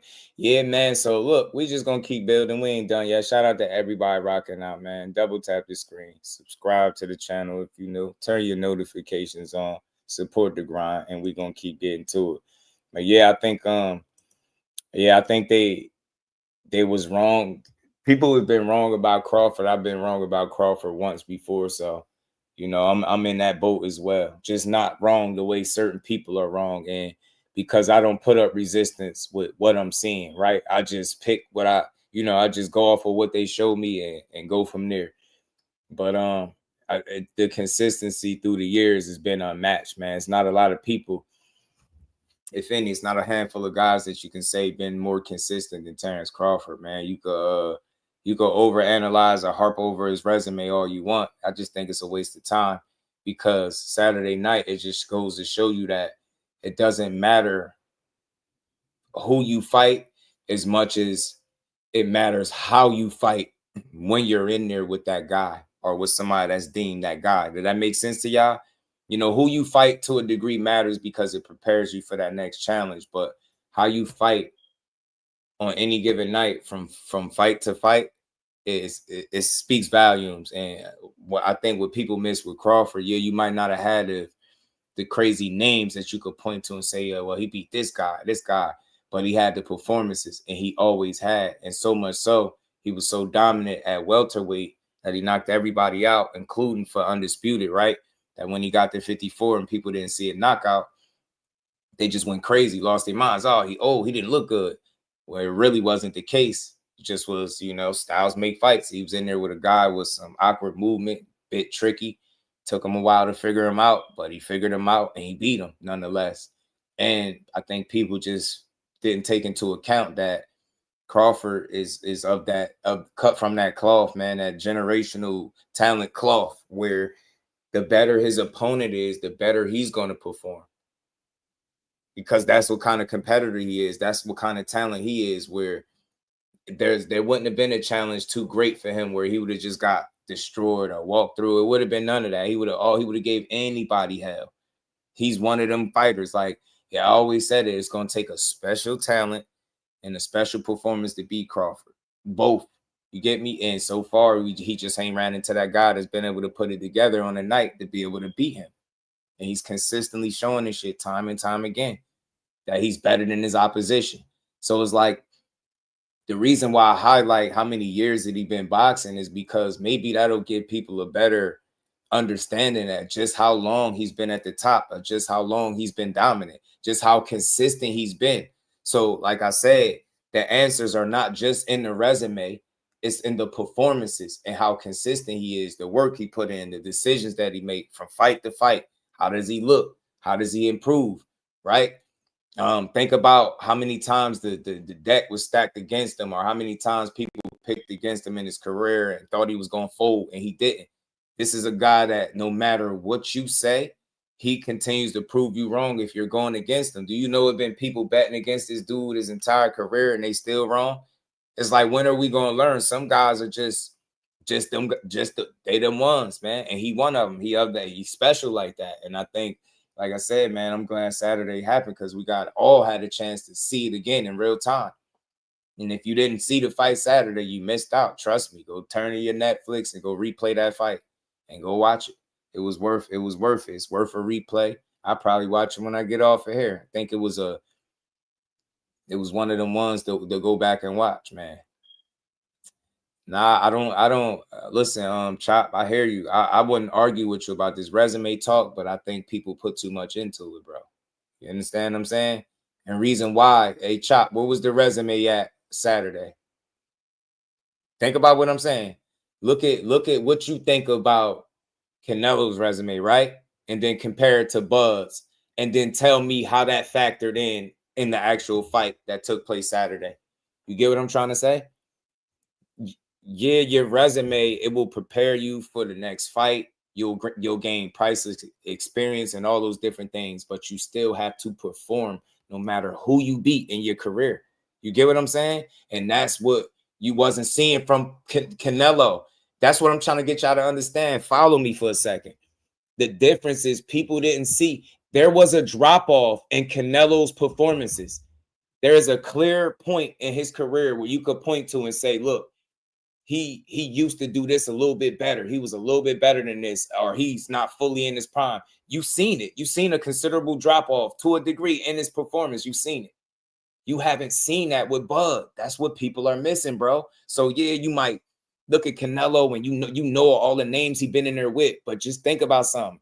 Every time he fight one of those names, and he fought the Triple G 3 times. That shit takes something out of you. So while he's sitting here fighting all these names, doing the heavy lifting, Bud's getting criticized for not fighting the guys, but he's getting paid by Bob Arum each and every time Bob doesn't get him one of those named guys. That's why Bob was pissed off. So all that did was help preserve Terence Crawford to the point where he is at now. This is why he was able to go in there and beat Canelo. Like, you get me? Where was his resume at Saturday night? It wasn't present, right? But guess who was in the ring with him Saturday night? Bud Crawford. And guess what he don't have on his resume? A Bud Crawford. You get what I'm saying, y'all? A resume only count for so much, bro. I'm not discounting it. I'm not saying it don't matter, but you have to fight on the night, bro. Nothing is more important than how you perform from fight to fight. And we could all go to Canelo's last 5 fights or so, even more. You could say those performances all look the same, and that's not the very best version of him. But Terence Crawford, you can't say that. You look at his run at welterweight, he stopped them all. Then he moved to 54. He got one performance where you probably could try to make an argument that he ain't at his absolute best. And even that would be a stretch. But the difference is, even with him at 37 and Canelo being 35, Canelo is the older fighter because he got almost 70 fights. Do you get what I'm saying? Terence Bud Crawford is more preserved. All of those names that he fought take something out of you. Each time you leave the ring, you leave a piece of you in there. All fighters say that. So while we giving Canelo praise and, we acknowledging the resume and the challenges, right? You also have to acknowledge the wear and tear, bro. It breaks you down. It takes something from you. Fighting Triple G 3 times ain't nothing easy. Ain't shit easy about that. Name somebody else that fought Triple G 3 times. Nobody. Because damn near everybody he fought, he damn near knocked out. You get what I'm saying? So it's like, name a person that fought Triple G 3 times. Name somebody that went up to 75 and had 2 fights up there and then came back down to 60. You get me? Canelo put a lot of mileage on his body. The same shit that we factored in, the same shit that y'all was saying for the people that was saying it, because he been up at 75 is the reason why, and he took punches from bigger guys, is the reason why, Crawford ain't going to be able to handle him at 68. Y'all forget that those fights take something out of you. What happened with Roy Jones when he went up to heavyweight and came back down? What happened? His athleticism was sapped. You think that Canelo is getting younger, so you think it's good to play with the weight classes? You at 68, then you go up to 75, you fight a couple times up there, and then you come back down. You only getting older. So that's what y'all looking at the age and not the biological clock far as boxing and how many miles he put on his body. And I learned it from Teddy Atlas, bro. And I already looked at it this way. You cannot judge somebody off of how old they are in terms of age. It's the amount of fights. It's the wars that determine how old you are. Case in point, do y'all all remember Ruslan Provodnikov? Do y'all remember Ruslan Provodnikov? One of the more action-packed guys. He get in there and go to war. He go to war every single time. Did you see how quick his career ended? You get what I'm trying to say? That shit takes something out of you, bro. Those fights take something out of you. Boxing takes something out of you. You don't get to fight almost 70 times as a professional and you good, you perfect. Think about the injuries that Canelo had. Think about it. Think about how many training camps, how many miles that he's ran in his entire career with 68 fights, y'all. Think about it. Did y'all see the Matchroom clip where they dropped it and he said he sparred every day, but Reynoso don't like it? That shit makes you old fast. The man been boxing professionally since 15, y'all. Name me another fighter that turned pro at 15. Name me another one. He's 35 years old. Do the math. Do the math, and you tell me who the older man. And take into account that he's been fighting since 15. He's 35 now as a professional. 68 fights. He's fought at 140, all the way up to 75. Triple G 3 times. Danny Jacobs. Like, you get me? James Kirkland, who he said was one of the hardest punchers I think he's ever faced. You get what I'm saying? That shit takes something out of you. That is so the same shit that we praise him for and we respect. We got to acknowledge that it's a downside to fighting those tough fights. It's a downside to having an active, a deep ass resume. It's not all positive. It's pros and cons to it. You get what I'm saying? So maybe once upon a time while he was still young, fighting these guys and having a resume would have mattered more. But now he's at the point where he's an older vet with a lot of miles on that odometer. You get me? It's a lot of miles up on that thing, and that shit. The engine just don't run the same. You can see it. The engine just don't run the same with Canelo, and that's what I told y'all, man. That's what everybody missed. That's what everybody missed with this fight. That's the part of the assessment that they forgot to include. Get what I'm saying? You cannot account for all of the mileage that he put on his body versus Crawford. He's the older man. Crawford was younger. Yeah, Crawford, 37, 2 years older, 2 and some change. But Canelo was the older guy. Wait, 15 years old, bro? 15? I don't know nobody that turned pro that early. That shit is ridiculous. Shit is unheard of. And to still, and think about it. Look how long Canelo been at the top, right? So think about when he first started to how long he been, that he put his name out there, got his name out there, and then he been at the top for a very long time. You get what I'm saying? That shit comes with its disadvantages as well. You get what I'm saying? And that's why part of the reason why I stopped critiquing him so heavily about who he's choosing to fight, because I think he knows himself better than any of us do, right? And I think there are certain challenges that at this stage, what he is physically, he's not willing to take. And I think when you don't fight a Benavidez, it's clear as day there's a reason for that. I don't think you scared. I don't think none of that. You know what I'm saying? I just don't. I feel like he understands where he's limited at. And I think maybe the younger version of Canelo would have been willing to fight him, right? But not this guy. Not this guy. You know what I'm saying? Not this guy. He's rich as hell. All of those fights, all of these titles, all that success, right? Like that should just become intoxicating. And he finally ran into a guy that wanted it more than him and was better than him at the same time and more prepared than he was. So shout out to Canelo, man. He did what he could do, but I think he just was in there with a much better fighter. You know what I'm saying? And it showed, right? And a fresher fighter. Terence Crawford was fresher than what people gave him credit for. Shout out to my brother Mike Kirkland back in the super chat. He said, no fan, but giving Canelo his just due also always, man. Always, Mike. You know, I try to keep it consistent because I think this is a teachable moment too. And I think this is an example to how you can give even the loser his credit. He lost, so what? I'll watch Canelo any day of the week. That dude was fighting next month. I'll be watching. It don't have to be Crawford. I don't care. I know he picked who he want to fight, but he's still an entertaining guy to watch. And I watch him. You know, I love boxing. So if he's fighting, I'm watching. You know what I'm saying? I don't got nothing bad to say about Canelo. He just lost to a better man. Does that mean that he's trash? Is he hype? No, none of that. He's just a very successful fighter. You know, world-class guy, a first ballot Hall of Famer that ran into somebody that's cut from the same type of cloth he cut from, but better than him. But better than him. That's all that is, man. I appreciate the fact that he got over the fact that he felt like he wouldn't get credit, and he actually gave Terence Crawford an opportunity to solidify, I think, and put a cap on a great career. So there's a certain level of appreciation that I got for Canelo just for giving Terence Crawford the chance to be great, because that's what he did.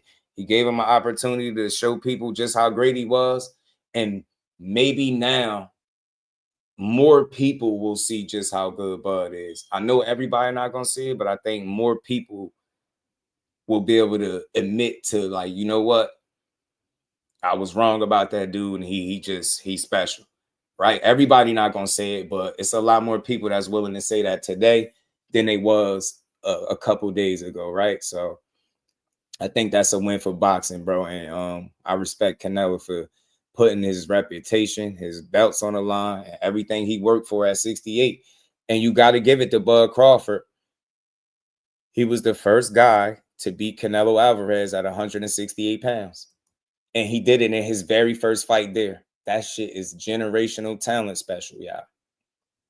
You know what I'm saying? That 17-year-old Saudi fighter. Yeah, nah. I think I seen you mention that earlier. He is, that had the green on, the Saudi colors. He is pretty good, bro. GQ. See, they got 41 million views for the fight. They said they made some real money for the fight too. My God, they said they made some money, man. They did. They said they made some money, which is a good thing. He said Canelo sold his ass. Nah, because why he ain't sell out to Berlinger? That's why that argument wouldn't work. Because why didn't he sell out to Berlinger? Why didn't he sell out to Munguia? Why sell out to Crawford? Right? I think that takes away from what Crawford just accomplished, saying Canelo sold out. I don't think he sold out. He just got beat. Right? Think about it. He got money. Why sell out for this bag and not no other bag? We gotta make it make sense. It ain't selling out. He tried to win. He did the same shit that he do against anybody else that he's been fighting in recent memory. It just, he was in there with a much better fighter than me. And that shit was clear from the opening bell that Bud Crawford was better, smarter, and more prepared. And once Bud game plan started to take shape, he was unable to do anything about it. He wasn't able to shut Bud down at all. Bud was in there cooking, man. The entire boxing industry won this fight. That's what I'm saying. Wild Dog Media, talk to him, bro. We won. He looked good. Mike, this is what I'm saying. You know what? Part of the reason why he looked good on his layoff, I think, because he's accustomed to having that time off, that year, 13 months, that shit that he do, right? It's kind of like, and then at the age he's at, right, that time could just be rest, right, or used to acclimate, and that's what he did. He was spot on, bro. Like it ain't too many people that would have took advantage of the opportunity the way he just did. That shit was special, man. Shout out to Dr. Mark, the OG, man. How you feeling? Shout out to flawless mentality. Norman said, "It's Bud time to be a star." Yeah, Norman. Yeah. That's why I say I rock with Canelo for giving him the shot, because the real boxing fans just gonna salute it, even if you don't like something about him personally or whatever it is. From a boxing standpoint, you like, yeah, we got one. That's a damn good one, right? Like everybody ain't like Michael Jordan either, right? But you respected him, and I'm not saying he Michael Jordan in boxing, but you just get the point, right? Mike was great. Bud is great. Everybody not gonna like him, but I think as long as you can respect it and appreciate what he mean for the sport, man. Like, again, I think once he retired, people will see just how different he was. It's going to take that. It's sad, but it's going to take that. He going to have to retire, watch. But Terence Bud Crawford going to have to retire for people to see, like, the gap that's going to be left in terms of, like, you know, there's always going to be boxing, right? I ain't saying one person makes the sport go, but you're going to, in terms of, like, consistency and championship level fights and constantly putting out performances that get you W's, right? Always finding a way to win. We see it now with the new fighters that get praised, bro. Think about how many fighters get praised and they don't make it nowhere near the level Bud did. You get what I'm trying to say? These dudes be highly touted prospects, Olympians and all that, medalists, and they don't reach the level of success that he did. This wasn't no medalist. He didn't have a medal in the Olympics, bro. He didn't have one. He told you he ain't even have a team all the way when he got started. He ain't had the money and stuff behind him. This is a diamond in the rough right here. He's the epitome of a guy that got it out the mud. And that's why I say, man, it's surprising that more people are not behind him right now. It's a little strange, right? A little crazy that more people ain't behind him. But I think a lot are, though. You know what I'm saying? I think a lot are.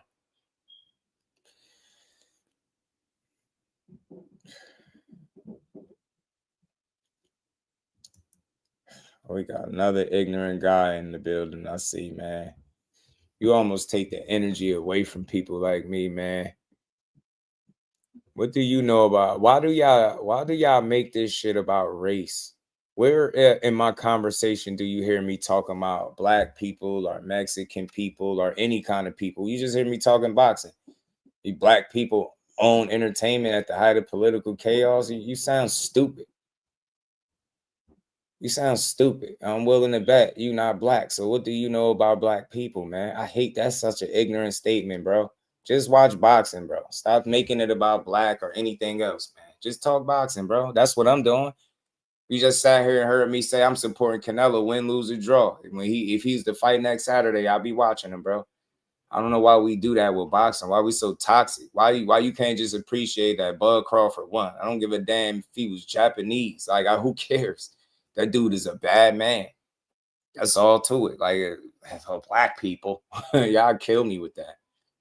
And black is a color. We ain't black people, but that's a conversation for another live. We just gonna keep building. Like I said, man, boxing won Saturday, man. Bud won. Canelo won. I know that check cleared. It was dope that he got a chance to meet Canelo's baby girl. I thought that was cool. He dapped her up. I showed y'all the video with him giving Canelo his belts back. It's a lot of respect amongst them two dudes, and rightfully so. They shared the ring together. They did battle, man, and the best man won.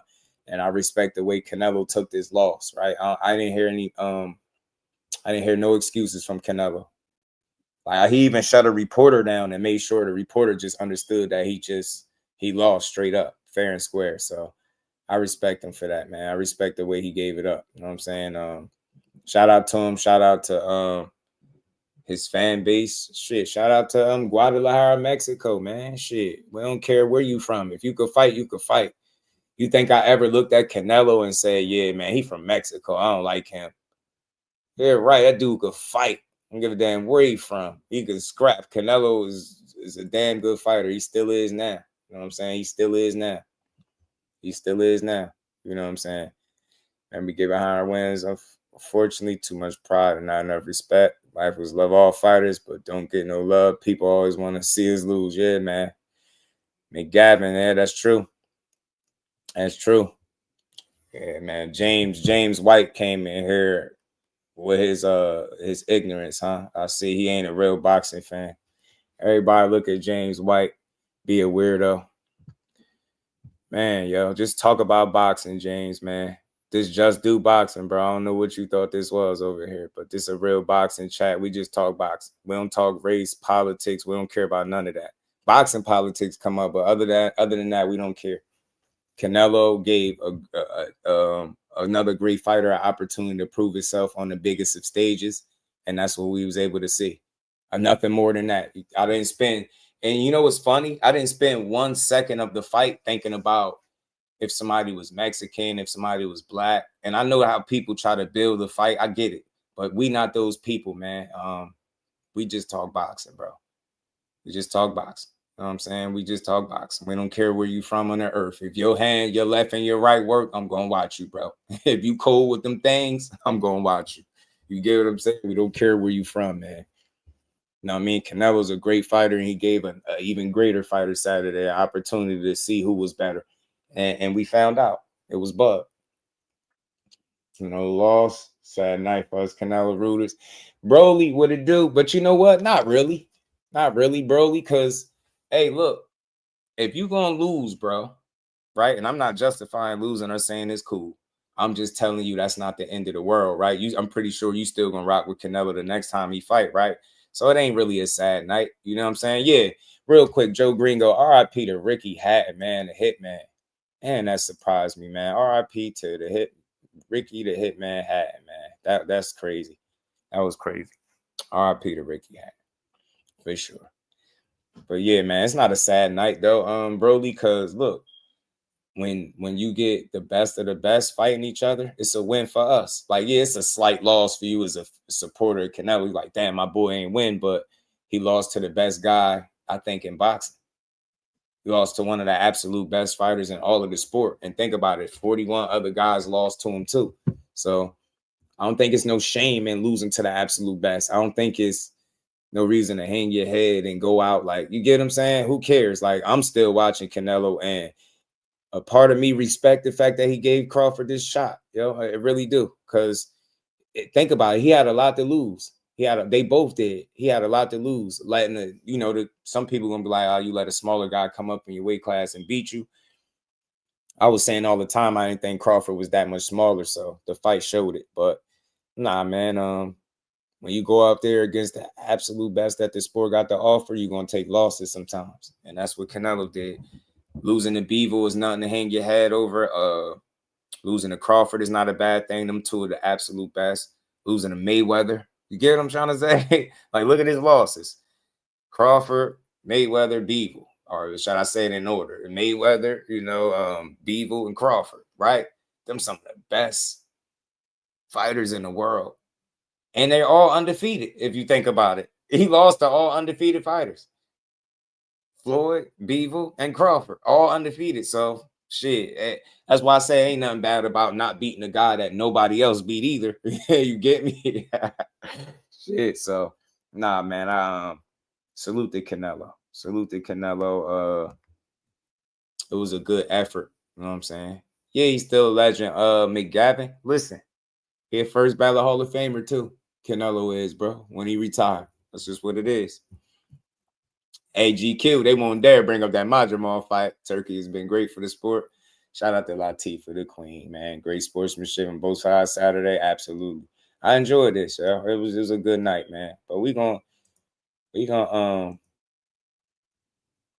keep rolling. Like I said, man, job well done from Bud. I'm pretty sure this gonna come back up, this conversation.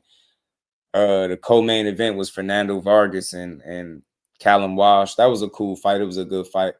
Both guys put their undefeated records on the line. I just think Fernando Vargas Jr. started boxing late, and you could tell he didn't have the fluidity that Callum Walsh had. Callum Walsh had more tools in the bag, and it showed, and he won. Gave Fernando Vargas Jr. his first loss. Nothing to be ashamed about. I mean, he was just a better fighter. You know what I'm saying? So I think that's the first of the Vargas brothers to take a loss, Fernando. I told people that Vargas could possibly beat him. Y'all double tap the screen, sub to the channel if you haven't. But yeah, it was a good fight, man. Good win for Callum Walsh, though. But Christian and Billy and Lester Martinez, they fought to a draw.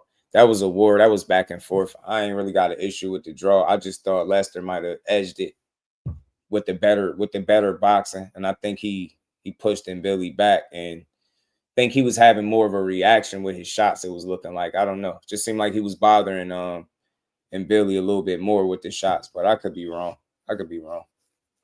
Just was a good fight. You thought in Billy won? Yeah, he was pushing. They dogs, man. They some dogs. I just felt like cleaner, more effective work was from Lester. I guess because I just like the boxing more. So I don't know. I liked his approach more than Christian and Billy. Just try to blast you out, and when he can't, it just look a certain way. It was a draw. Watching Floyd versus Canelo today, I must say Shakur is better defensively than Floyd than me.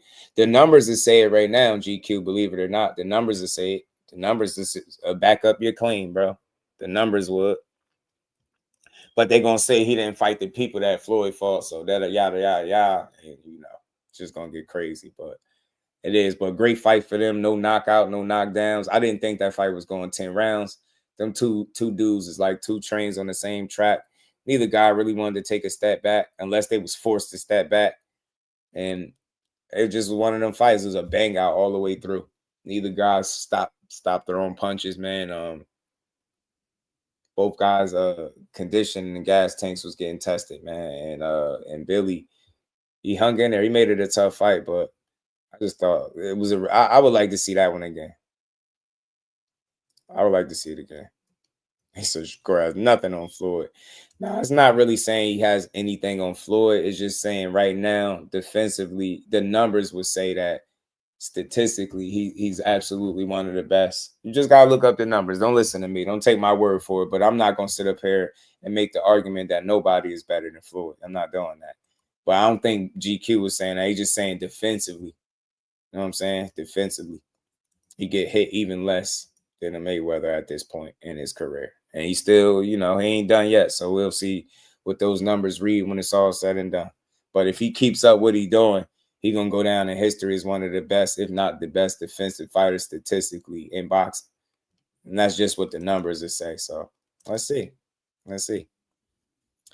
But Christian and Billy, yeah, man, great fight, man. It is draw. I hate draws, man. I wouldn't mind seeing that one again. And the reason why I'm not tripping about the draw, because neither fighter pulled away. Neither guy really created the separation enough to let you feel like, you get what I'm saying? That the other guy won it for sure. So I had a feeling it could be one of those type of calls because that fight was just back and forth. There wasn't no real separation, like I said, in the rounds. It was just like a lot of get ebbs and flows back and forth. You hit me, I'm gonna hit you. I'm gonna hit you back harder, and it was just a war of attrition for 10 rounds, and them dudes really brought it. So very entertaining fight. I hope they rematch. And shout out to Sick, man. He said Adams versus Boychuk was a banger too. Yeah, it was. The rematch between Surrey Boychuk and Brandon Adams was a good fight.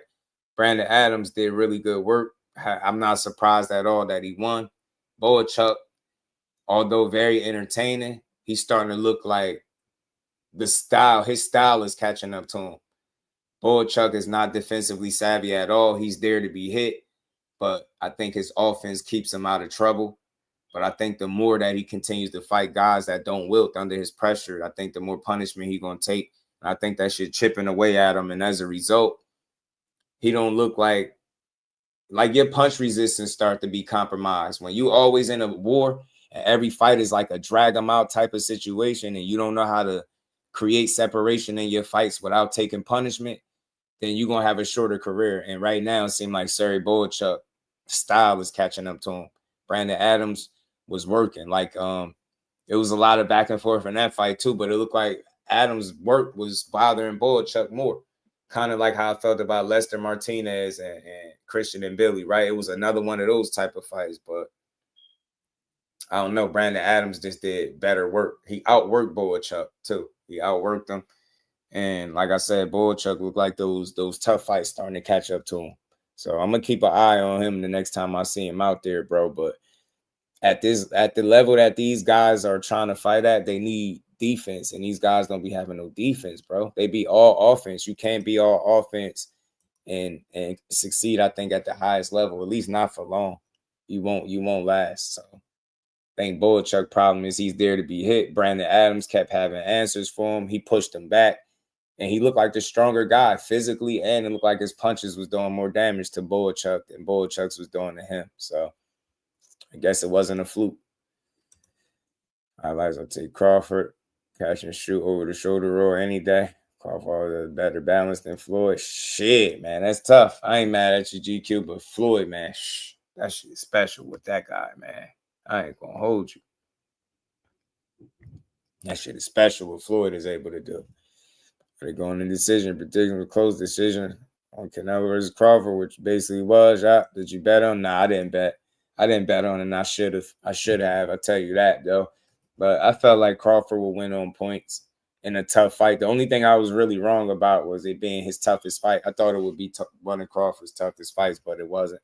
And I don't want to even say that the fight was easy because I don't feel like no fights are easy. He might have just made it look like it wasn't the toughest challenge for him, but I'm pretty sure it was tough. You know what I mean? But credit to Canelo, man. Good fight. Great fight. Fun fight to watch. 130, 135 floor was the best version of me. Special, man. Truly was. Yeah, Mike, offensively, I think he was more of the full package is what you saying in them weight classes for sure. Bet you had a 21 leg parlay. That's crazy. Shout out to GQ, man. Shout out to all y'all that got that money. Now make sure y'all double tap that screen, hit that like button, and support the build. We're gonna cook on a few more things before we get out of here. So yeah, overall Saturday was a success, man. It was good to see them boys go out there and get their dub that they work hard for. You know what I'm saying? You had fighting in the crowd and everything, man. They was out there fighting, y'all. They was out there fighting. Well, let's keep rolling, man. I seen something from Tim Bradley, bro, and 2 little clips from Tim Bradley, bro. He said the GOAT of the new era. So let me play this for y'all. Yo, Tim Desert Storm Bradley, you already know the rest. Yo, check this out. I'm leaving right now, and as I'm leaving, I'm thinking about something. Who's next to take over the throne when Crawford retires? Who's next? Hey, I got an idea. You want to hear it? His name is Shakur Stevenson. You heard it here first. Believe me or don't believe me, Shakur Stevenson is going to be the next GOAT up on that throne. Anyways, I'm out. Peace. They go. That one gonna piss them off. I had to repost that on Twitter. I see Corey posted me posting this on Twitter. Shout out to Shakur Stevenson. Shout out to Desert Storm, man, for keeping it a buck.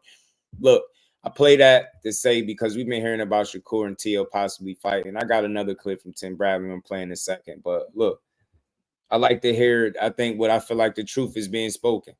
He ain't with Top Rank. Neither guy's with Top Rank. Tim ain't true. Look, Shakur is of the cloth that Terence Crawford is from. I've been said this. If you let Terence Crawford tell it, he'll tell you Shakur Stevenson is a better fighter than him. Now, people will argue that to the ends of the earth. Listen, I ain't here to argue nobody's opinion, but that's what Bud said.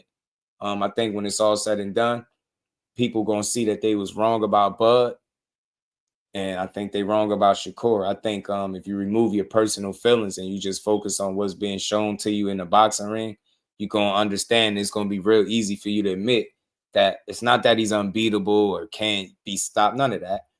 It's just he has a hard style to deal with, and guys typically are going to shy away from it because he's so defensively responsible and hard to hit and get a clean glove on that people don't fancy their chances against him. So stylistically, guys will shy away from him unless the incentive is too hard, too much to pass up on. That makes sense to y'all? So, like, obviously, if the financial gain is something that you can't ignore or turn away from, then you'll fight him. That's what I've learned over watching him. So he's just a guy, much like Bud Crawford, that was over there on Top Rank. You see, he got up out of there at an earlier point than what Bud did, right? So maybe he'll be able to learn some things and learn. I'm pretty sure he's talking to Bud, probably learned some game from him. Shakur just got to fight who want to fight him. And the better the opponent, as we learned with Zepeda, I think the better the performance would be. You know what I'm saying? Not saying Zepeda's a world beater, but he had the kind of style that'll bring the best out of Shakur. And I think moving forward, if you see guys that can really challenge him, you're going to always get a good fight out of him.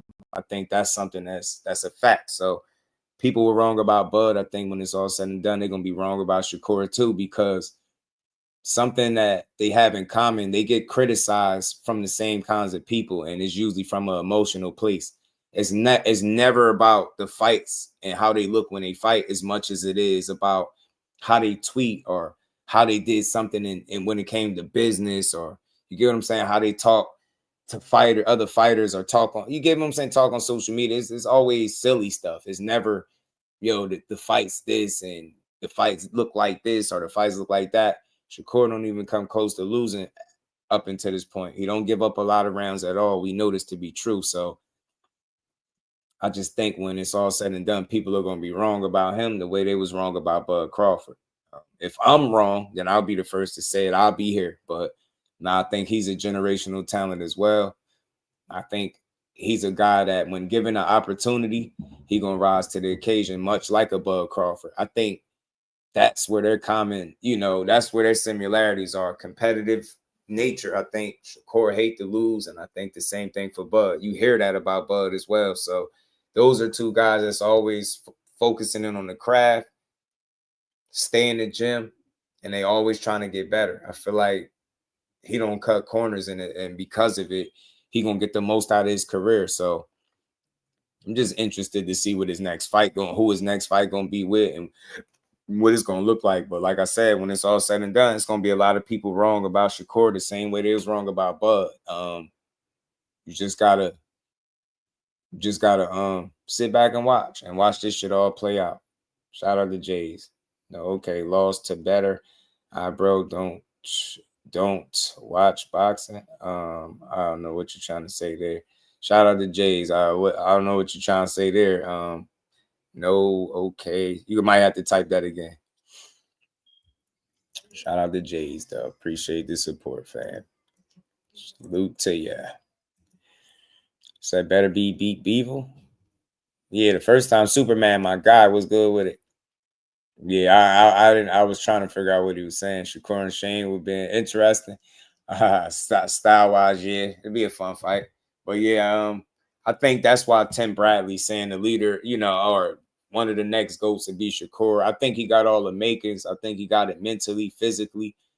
I think he understands the game well enough It's just a matter of the opportunities, and this is something I could say with confidence. The better the opportunity for him, the better he gonna perform. You get what I'm saying? Every single time, I feel like, because I feel like when you cut from that cloth that he's cut from, you'll raise your level when you in there with somebody that's a threat, right? So the bigger the threat, the better he'll perform, I think, because he'll prepare for it, right?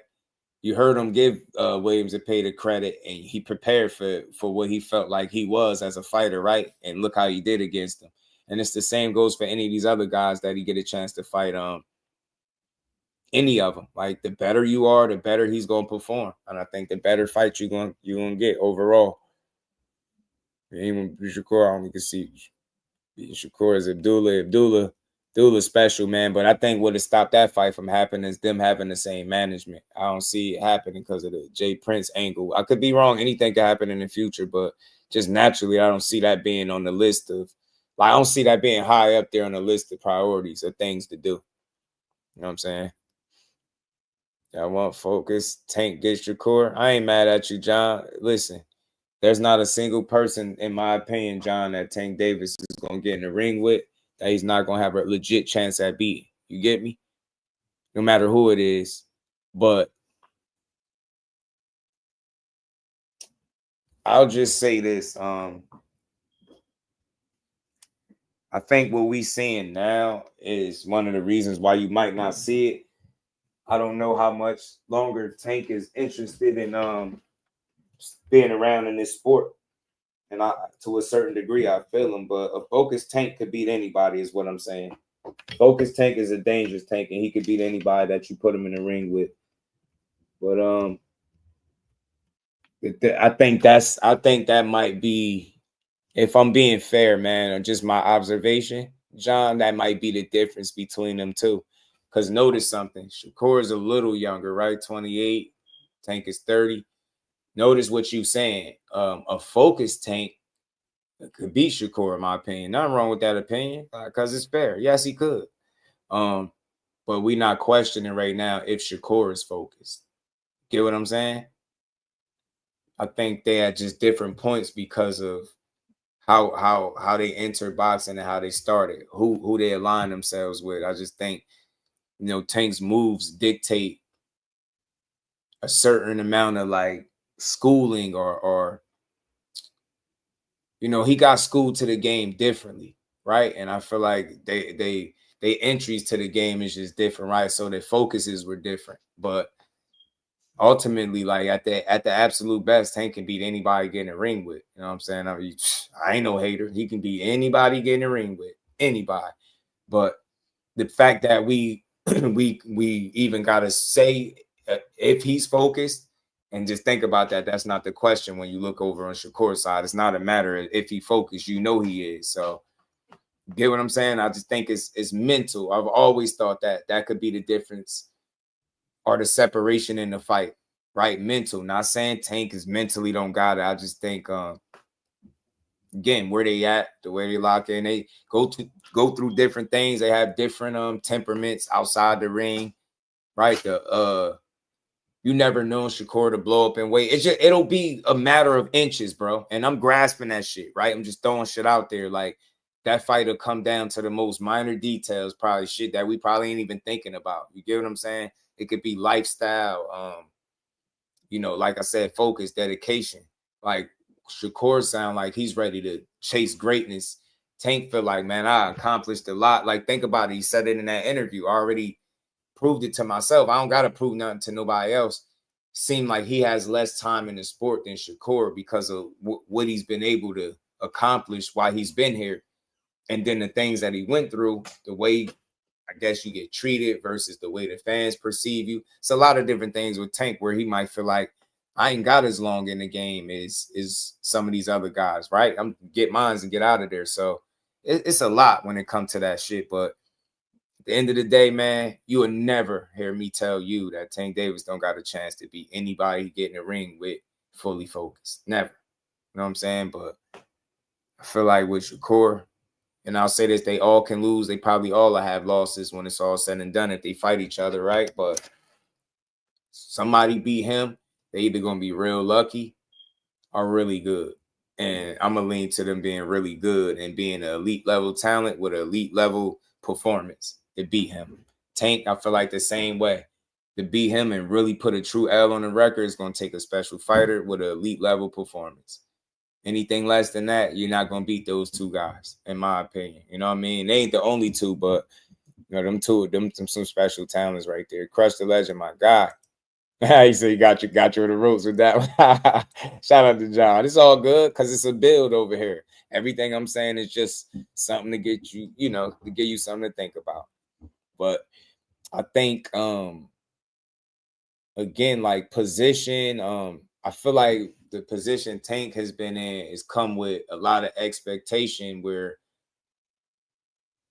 no matter what you do, it could very well not be the right move, right? And ultimately, his every move is the right move because people support it. But I just think it's a lot more taxing when you essentially accepting the face of boxing label, right? And you accepting that crown. I think people expect so much more from you, not just in boxing, but in your regular everyday life. And that's why I think when you hear Tank speak, he sound like a person that's had 2 careers already, damn near. Like, I done been here, done that. I'm ready to just get the hell out of here. And then you hear Shakur like, man, shit just getting started for me. It's like they had 2 totally different points mentally, right? And I think because of that, you know, that could play a factor, right? One guy feel like he gonna be here less time, you getting his and get out, and the other guy is like fully submerged in sleeping, and boxing. So I don't know. Could be a factor, maybe not. But let's keep rolling, man. Let's hear what else Tim Bradley had to say, because you know it's been a lot of talk about Shakur and Teofimo. They promoted the fight. They was even, you know, Bud Crawford was backstage. You know, they pressed Teofimo. They asked him, is he gonna fight? Is he gonna fight Shakur? He say he'll do it. Hopefully, actually keep his word and do it, because I want to see it. But I want to play for y'all what Tim Bradley had to say about this fight. Real quick, double tap the screen, hit the like button, sub to the channel. We wrapping up, y'all. Yo, Tim Desert Storm Bradley, you already know the rest. Yeah, woke up this morning to a couple of comments I just want to react to. Yeah, a couple of comments I want to react to. One in particular is Teofimo Lopez, Shakur Stevenson. Damn it. First of all, Teofimo Lopez, you an attention whore. You always trying to get yourself and infuse yourself in something like you somebody. Bro, you ain't got in the ring and fought nobody, and it's been a minute. Okay, you fought Barboza. Congratulations. You fought and beat Barboza. Yeah, but you had so much smoke, you ducked. Yeah. What happened to the Haney fight? Yeah, the Haney fight would have been probably better suited for you if you fought Haney, but now you finna fight another GOAT of another generation of this generation. That's gonna be a problem, my big dog. I'm letting you know, and your fans know too. That's gonna be a problem, because Teofimo Lopez, you're not beating Shakur Stevenson. You're not. No. I know your habits. He knows your habits. He sees already how to beat you. He knows already how to beat you. I told y'all when Crawford told me, he's like, Tim, ain't no way he can beat me. I've already processed this. Same thing with Shakur Stevenson. He's that type of dude. Shoot, that last fight didn't convince y'all? Y'all, because y'all don't know what y'all looking at. See, a lot of y'all be going to these goofies channels and y'all be listening to these goofies. Come here and get the real. Come here and get the real, man. You ain't got to subscribe. Just look. Just get the information. I'm definitely going to try to get Tim Bradley to talk some boxing. Get the information from me, because I'm going to give it to you 100. Teofimo Lopez, you don't think Shakur going to be able to see that forward shift with the right hand and then coming with that looping left hook? You don't think he going to be able to see that? Oh, how about that double right hand you like to throw against the southpaw? Man, let's tag Tim Bradley on Twitter, man. That level change, and you come up with that left hook. Bro. Man, come on, bro. This is too easy. This is too easy. Too easy. Ain't no way you beat Shakur Stevenson. Too defensively savvy. Too technically sound. Too much speed. Too much confidence. Too much swagger in the ring. Too much. He comfortable. He comfortable at any range. He can fight at any range. Mid-range, inside, outside. Don't tell him nothing, Tim. He can do it all too. Oh, who does that sound like? Does that sound like Terence Crawford, like I told you guys? Does that sound like that? Yeah, sound just like Terence Bud Crawford. Yeah. Yes, it do. Ain't no damn way that Teofimo Lopez is beating Shakur Stevenson. Shakur about to go up in his house, about to go in his room. He gonna steal all them belts. He gonna steal all them belts, the Ring magazine, all of that, yeah. And he finna go up to 140 and do that. People, bro. Go up to his weight class where he been comfortable at. Impossible. Not testing the water at all. Because he that gangster. That's what he is. He's that damn gangster. Yeah. Pop up for 20 minutes. But anyways, man, look. Real quick. Y'all want to sit there and y'all want to play and y'all want to, y'all want to get behind y'all king, go ahead, get behind y'all king. Tag Roy. But I'm here to let y'all know, man, y'all going to get embarrassed once again. There's a certain group, a crop of guys on that's in the world today that's boxing. They got too much. They got everything. They got too much skill for a lot of these guys that y'all sitting here praising. And Shakur Stevenson is one of them. Yeah, he is one of them. He's a bad mama jama. Yeah, yep. Yes, he sure is. And I'm here to let y'all know. Bring it. Anyways, that's my time. And I'm out. I love it, yo. I love it.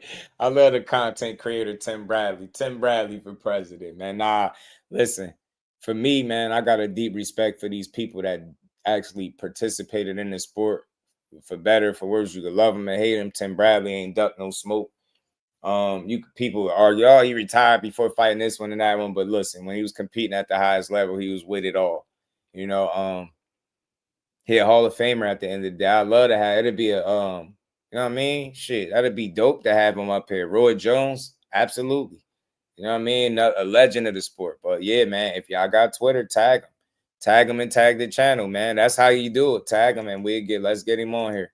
I like Tim because he in this space with us, so he understand how to, get up here and just give his takes and be honest with him. So look, he feel like Shakur cooked Tio.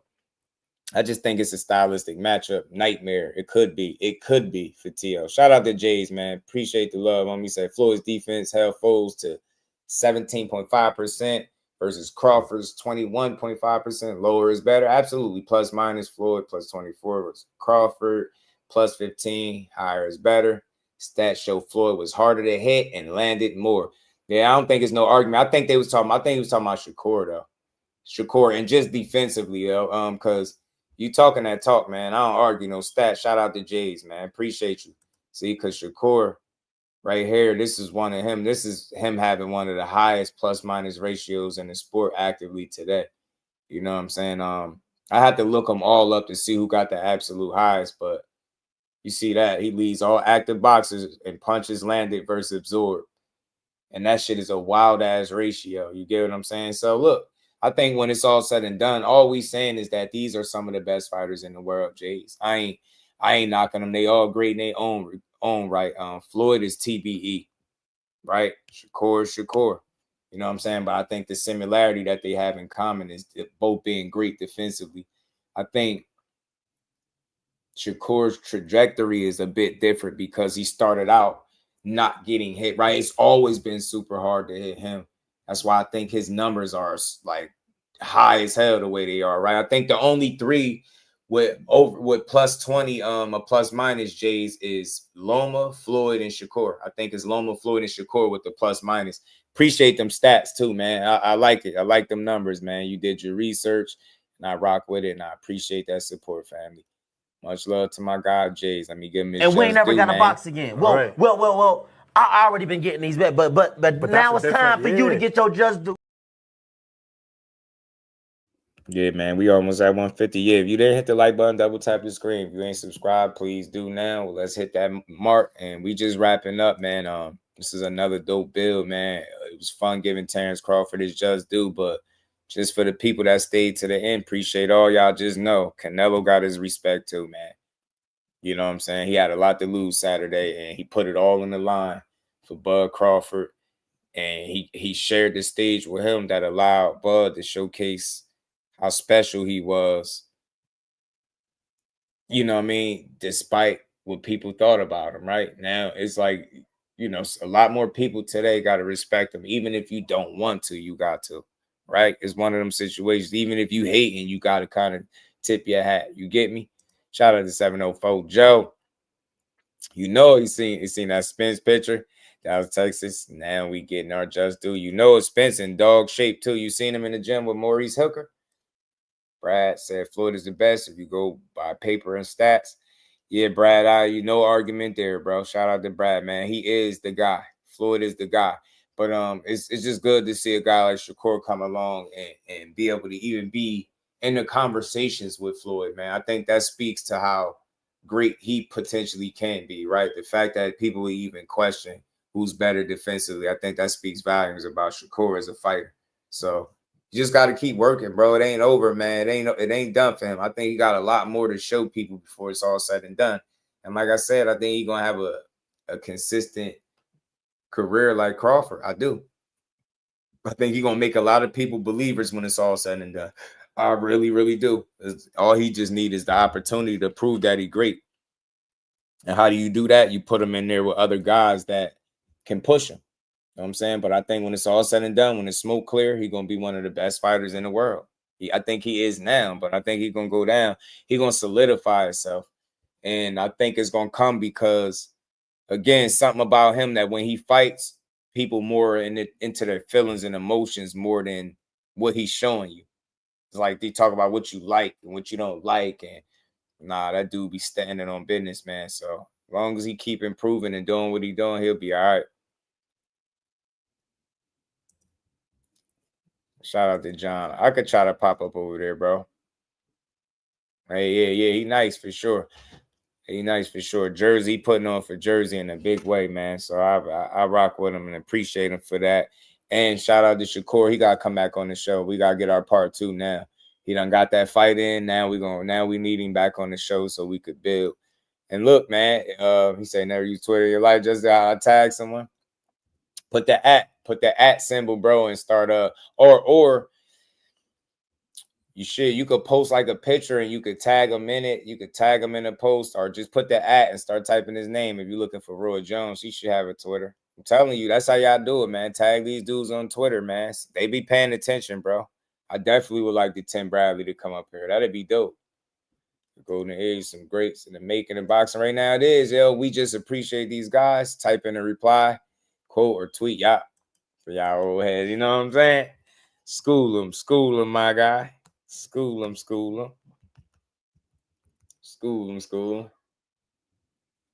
People applaud fighters for not giving the opportunity and putting it all in line. Yeah. Stop getting behind people and applauding fighters for not giving the opportunity. Yeah, man. And that's what Canelo did. That's why he gets my respect for sure. He gave Crawford an opportunity that he didn't have to give him. And it put a lot on the line because of it. He put a lot on the line. Put a lot on the line, man, to try to get these people something that they, man, bro, it's people still don't, man, that's crazy, man. It's people still don't believe that he just one of them ones. I don't get it. What more do it take from Bud Crawford, bro? I don't know, y'all, but again, man, shout out to everybody that rocked out in the building. I appreciate everybody that supported, man. Another dope build in the books.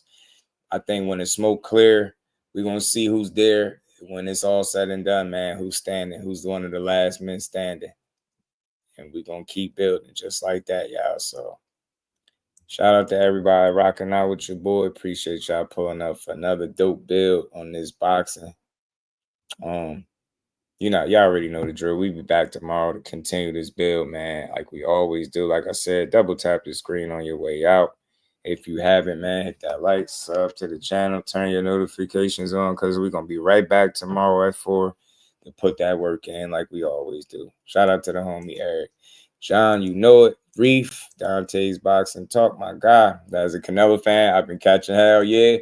You won't catch it over here, though, John, because I don't dislike Canelo. And I knew full well, even after him losing, I knew what would make you root for him. I know what would make you feel like he was going to win. You ain't say nothing crazy. You never trash Bud. I never heard you slander him. So you ain't going to catch hell over here, bro. You just going to catch a nice build. That's it.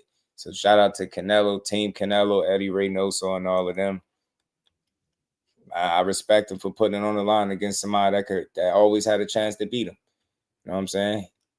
He could have stood on his square and not gave him the opportunity, but he did. He fought him. So I'm always respect Canelo for that. Always. Definitely, man. So shout out to him. Great night of boxing, man. Christian and Billy, I would love to see that. Yeah, for sure, John. We got, you know what I mean? I could tell though, because you don't slander fighters. You just talk about, you know what I mean? You just talk about what you think you see or whatever. You know what I mean? What's happening, what's going on. You don't no slander coming from my guy, John. Appreciate you. So look, y'all enjoy the rest of this good Monday. And y'all tap in tomorrow. If I'm not back tonight to do a Just Do After Dark, we're going to be right back at For the Build, man. So with that, much love to everybody, man. Y'all make sure y'all tap in tomorrow. Turn y'all notifications on. I'll see everybody tomorrow. Peace to the... Representing Brick City, Shakur! Finding those levels, too. Look at that four-punch combination. It's a masterclass right now from Shakur Stevenson. That's what you're seeing. A masterclass. And Shakur meeting them with straight left hand. Oh, there's a knockdown score with the left hand.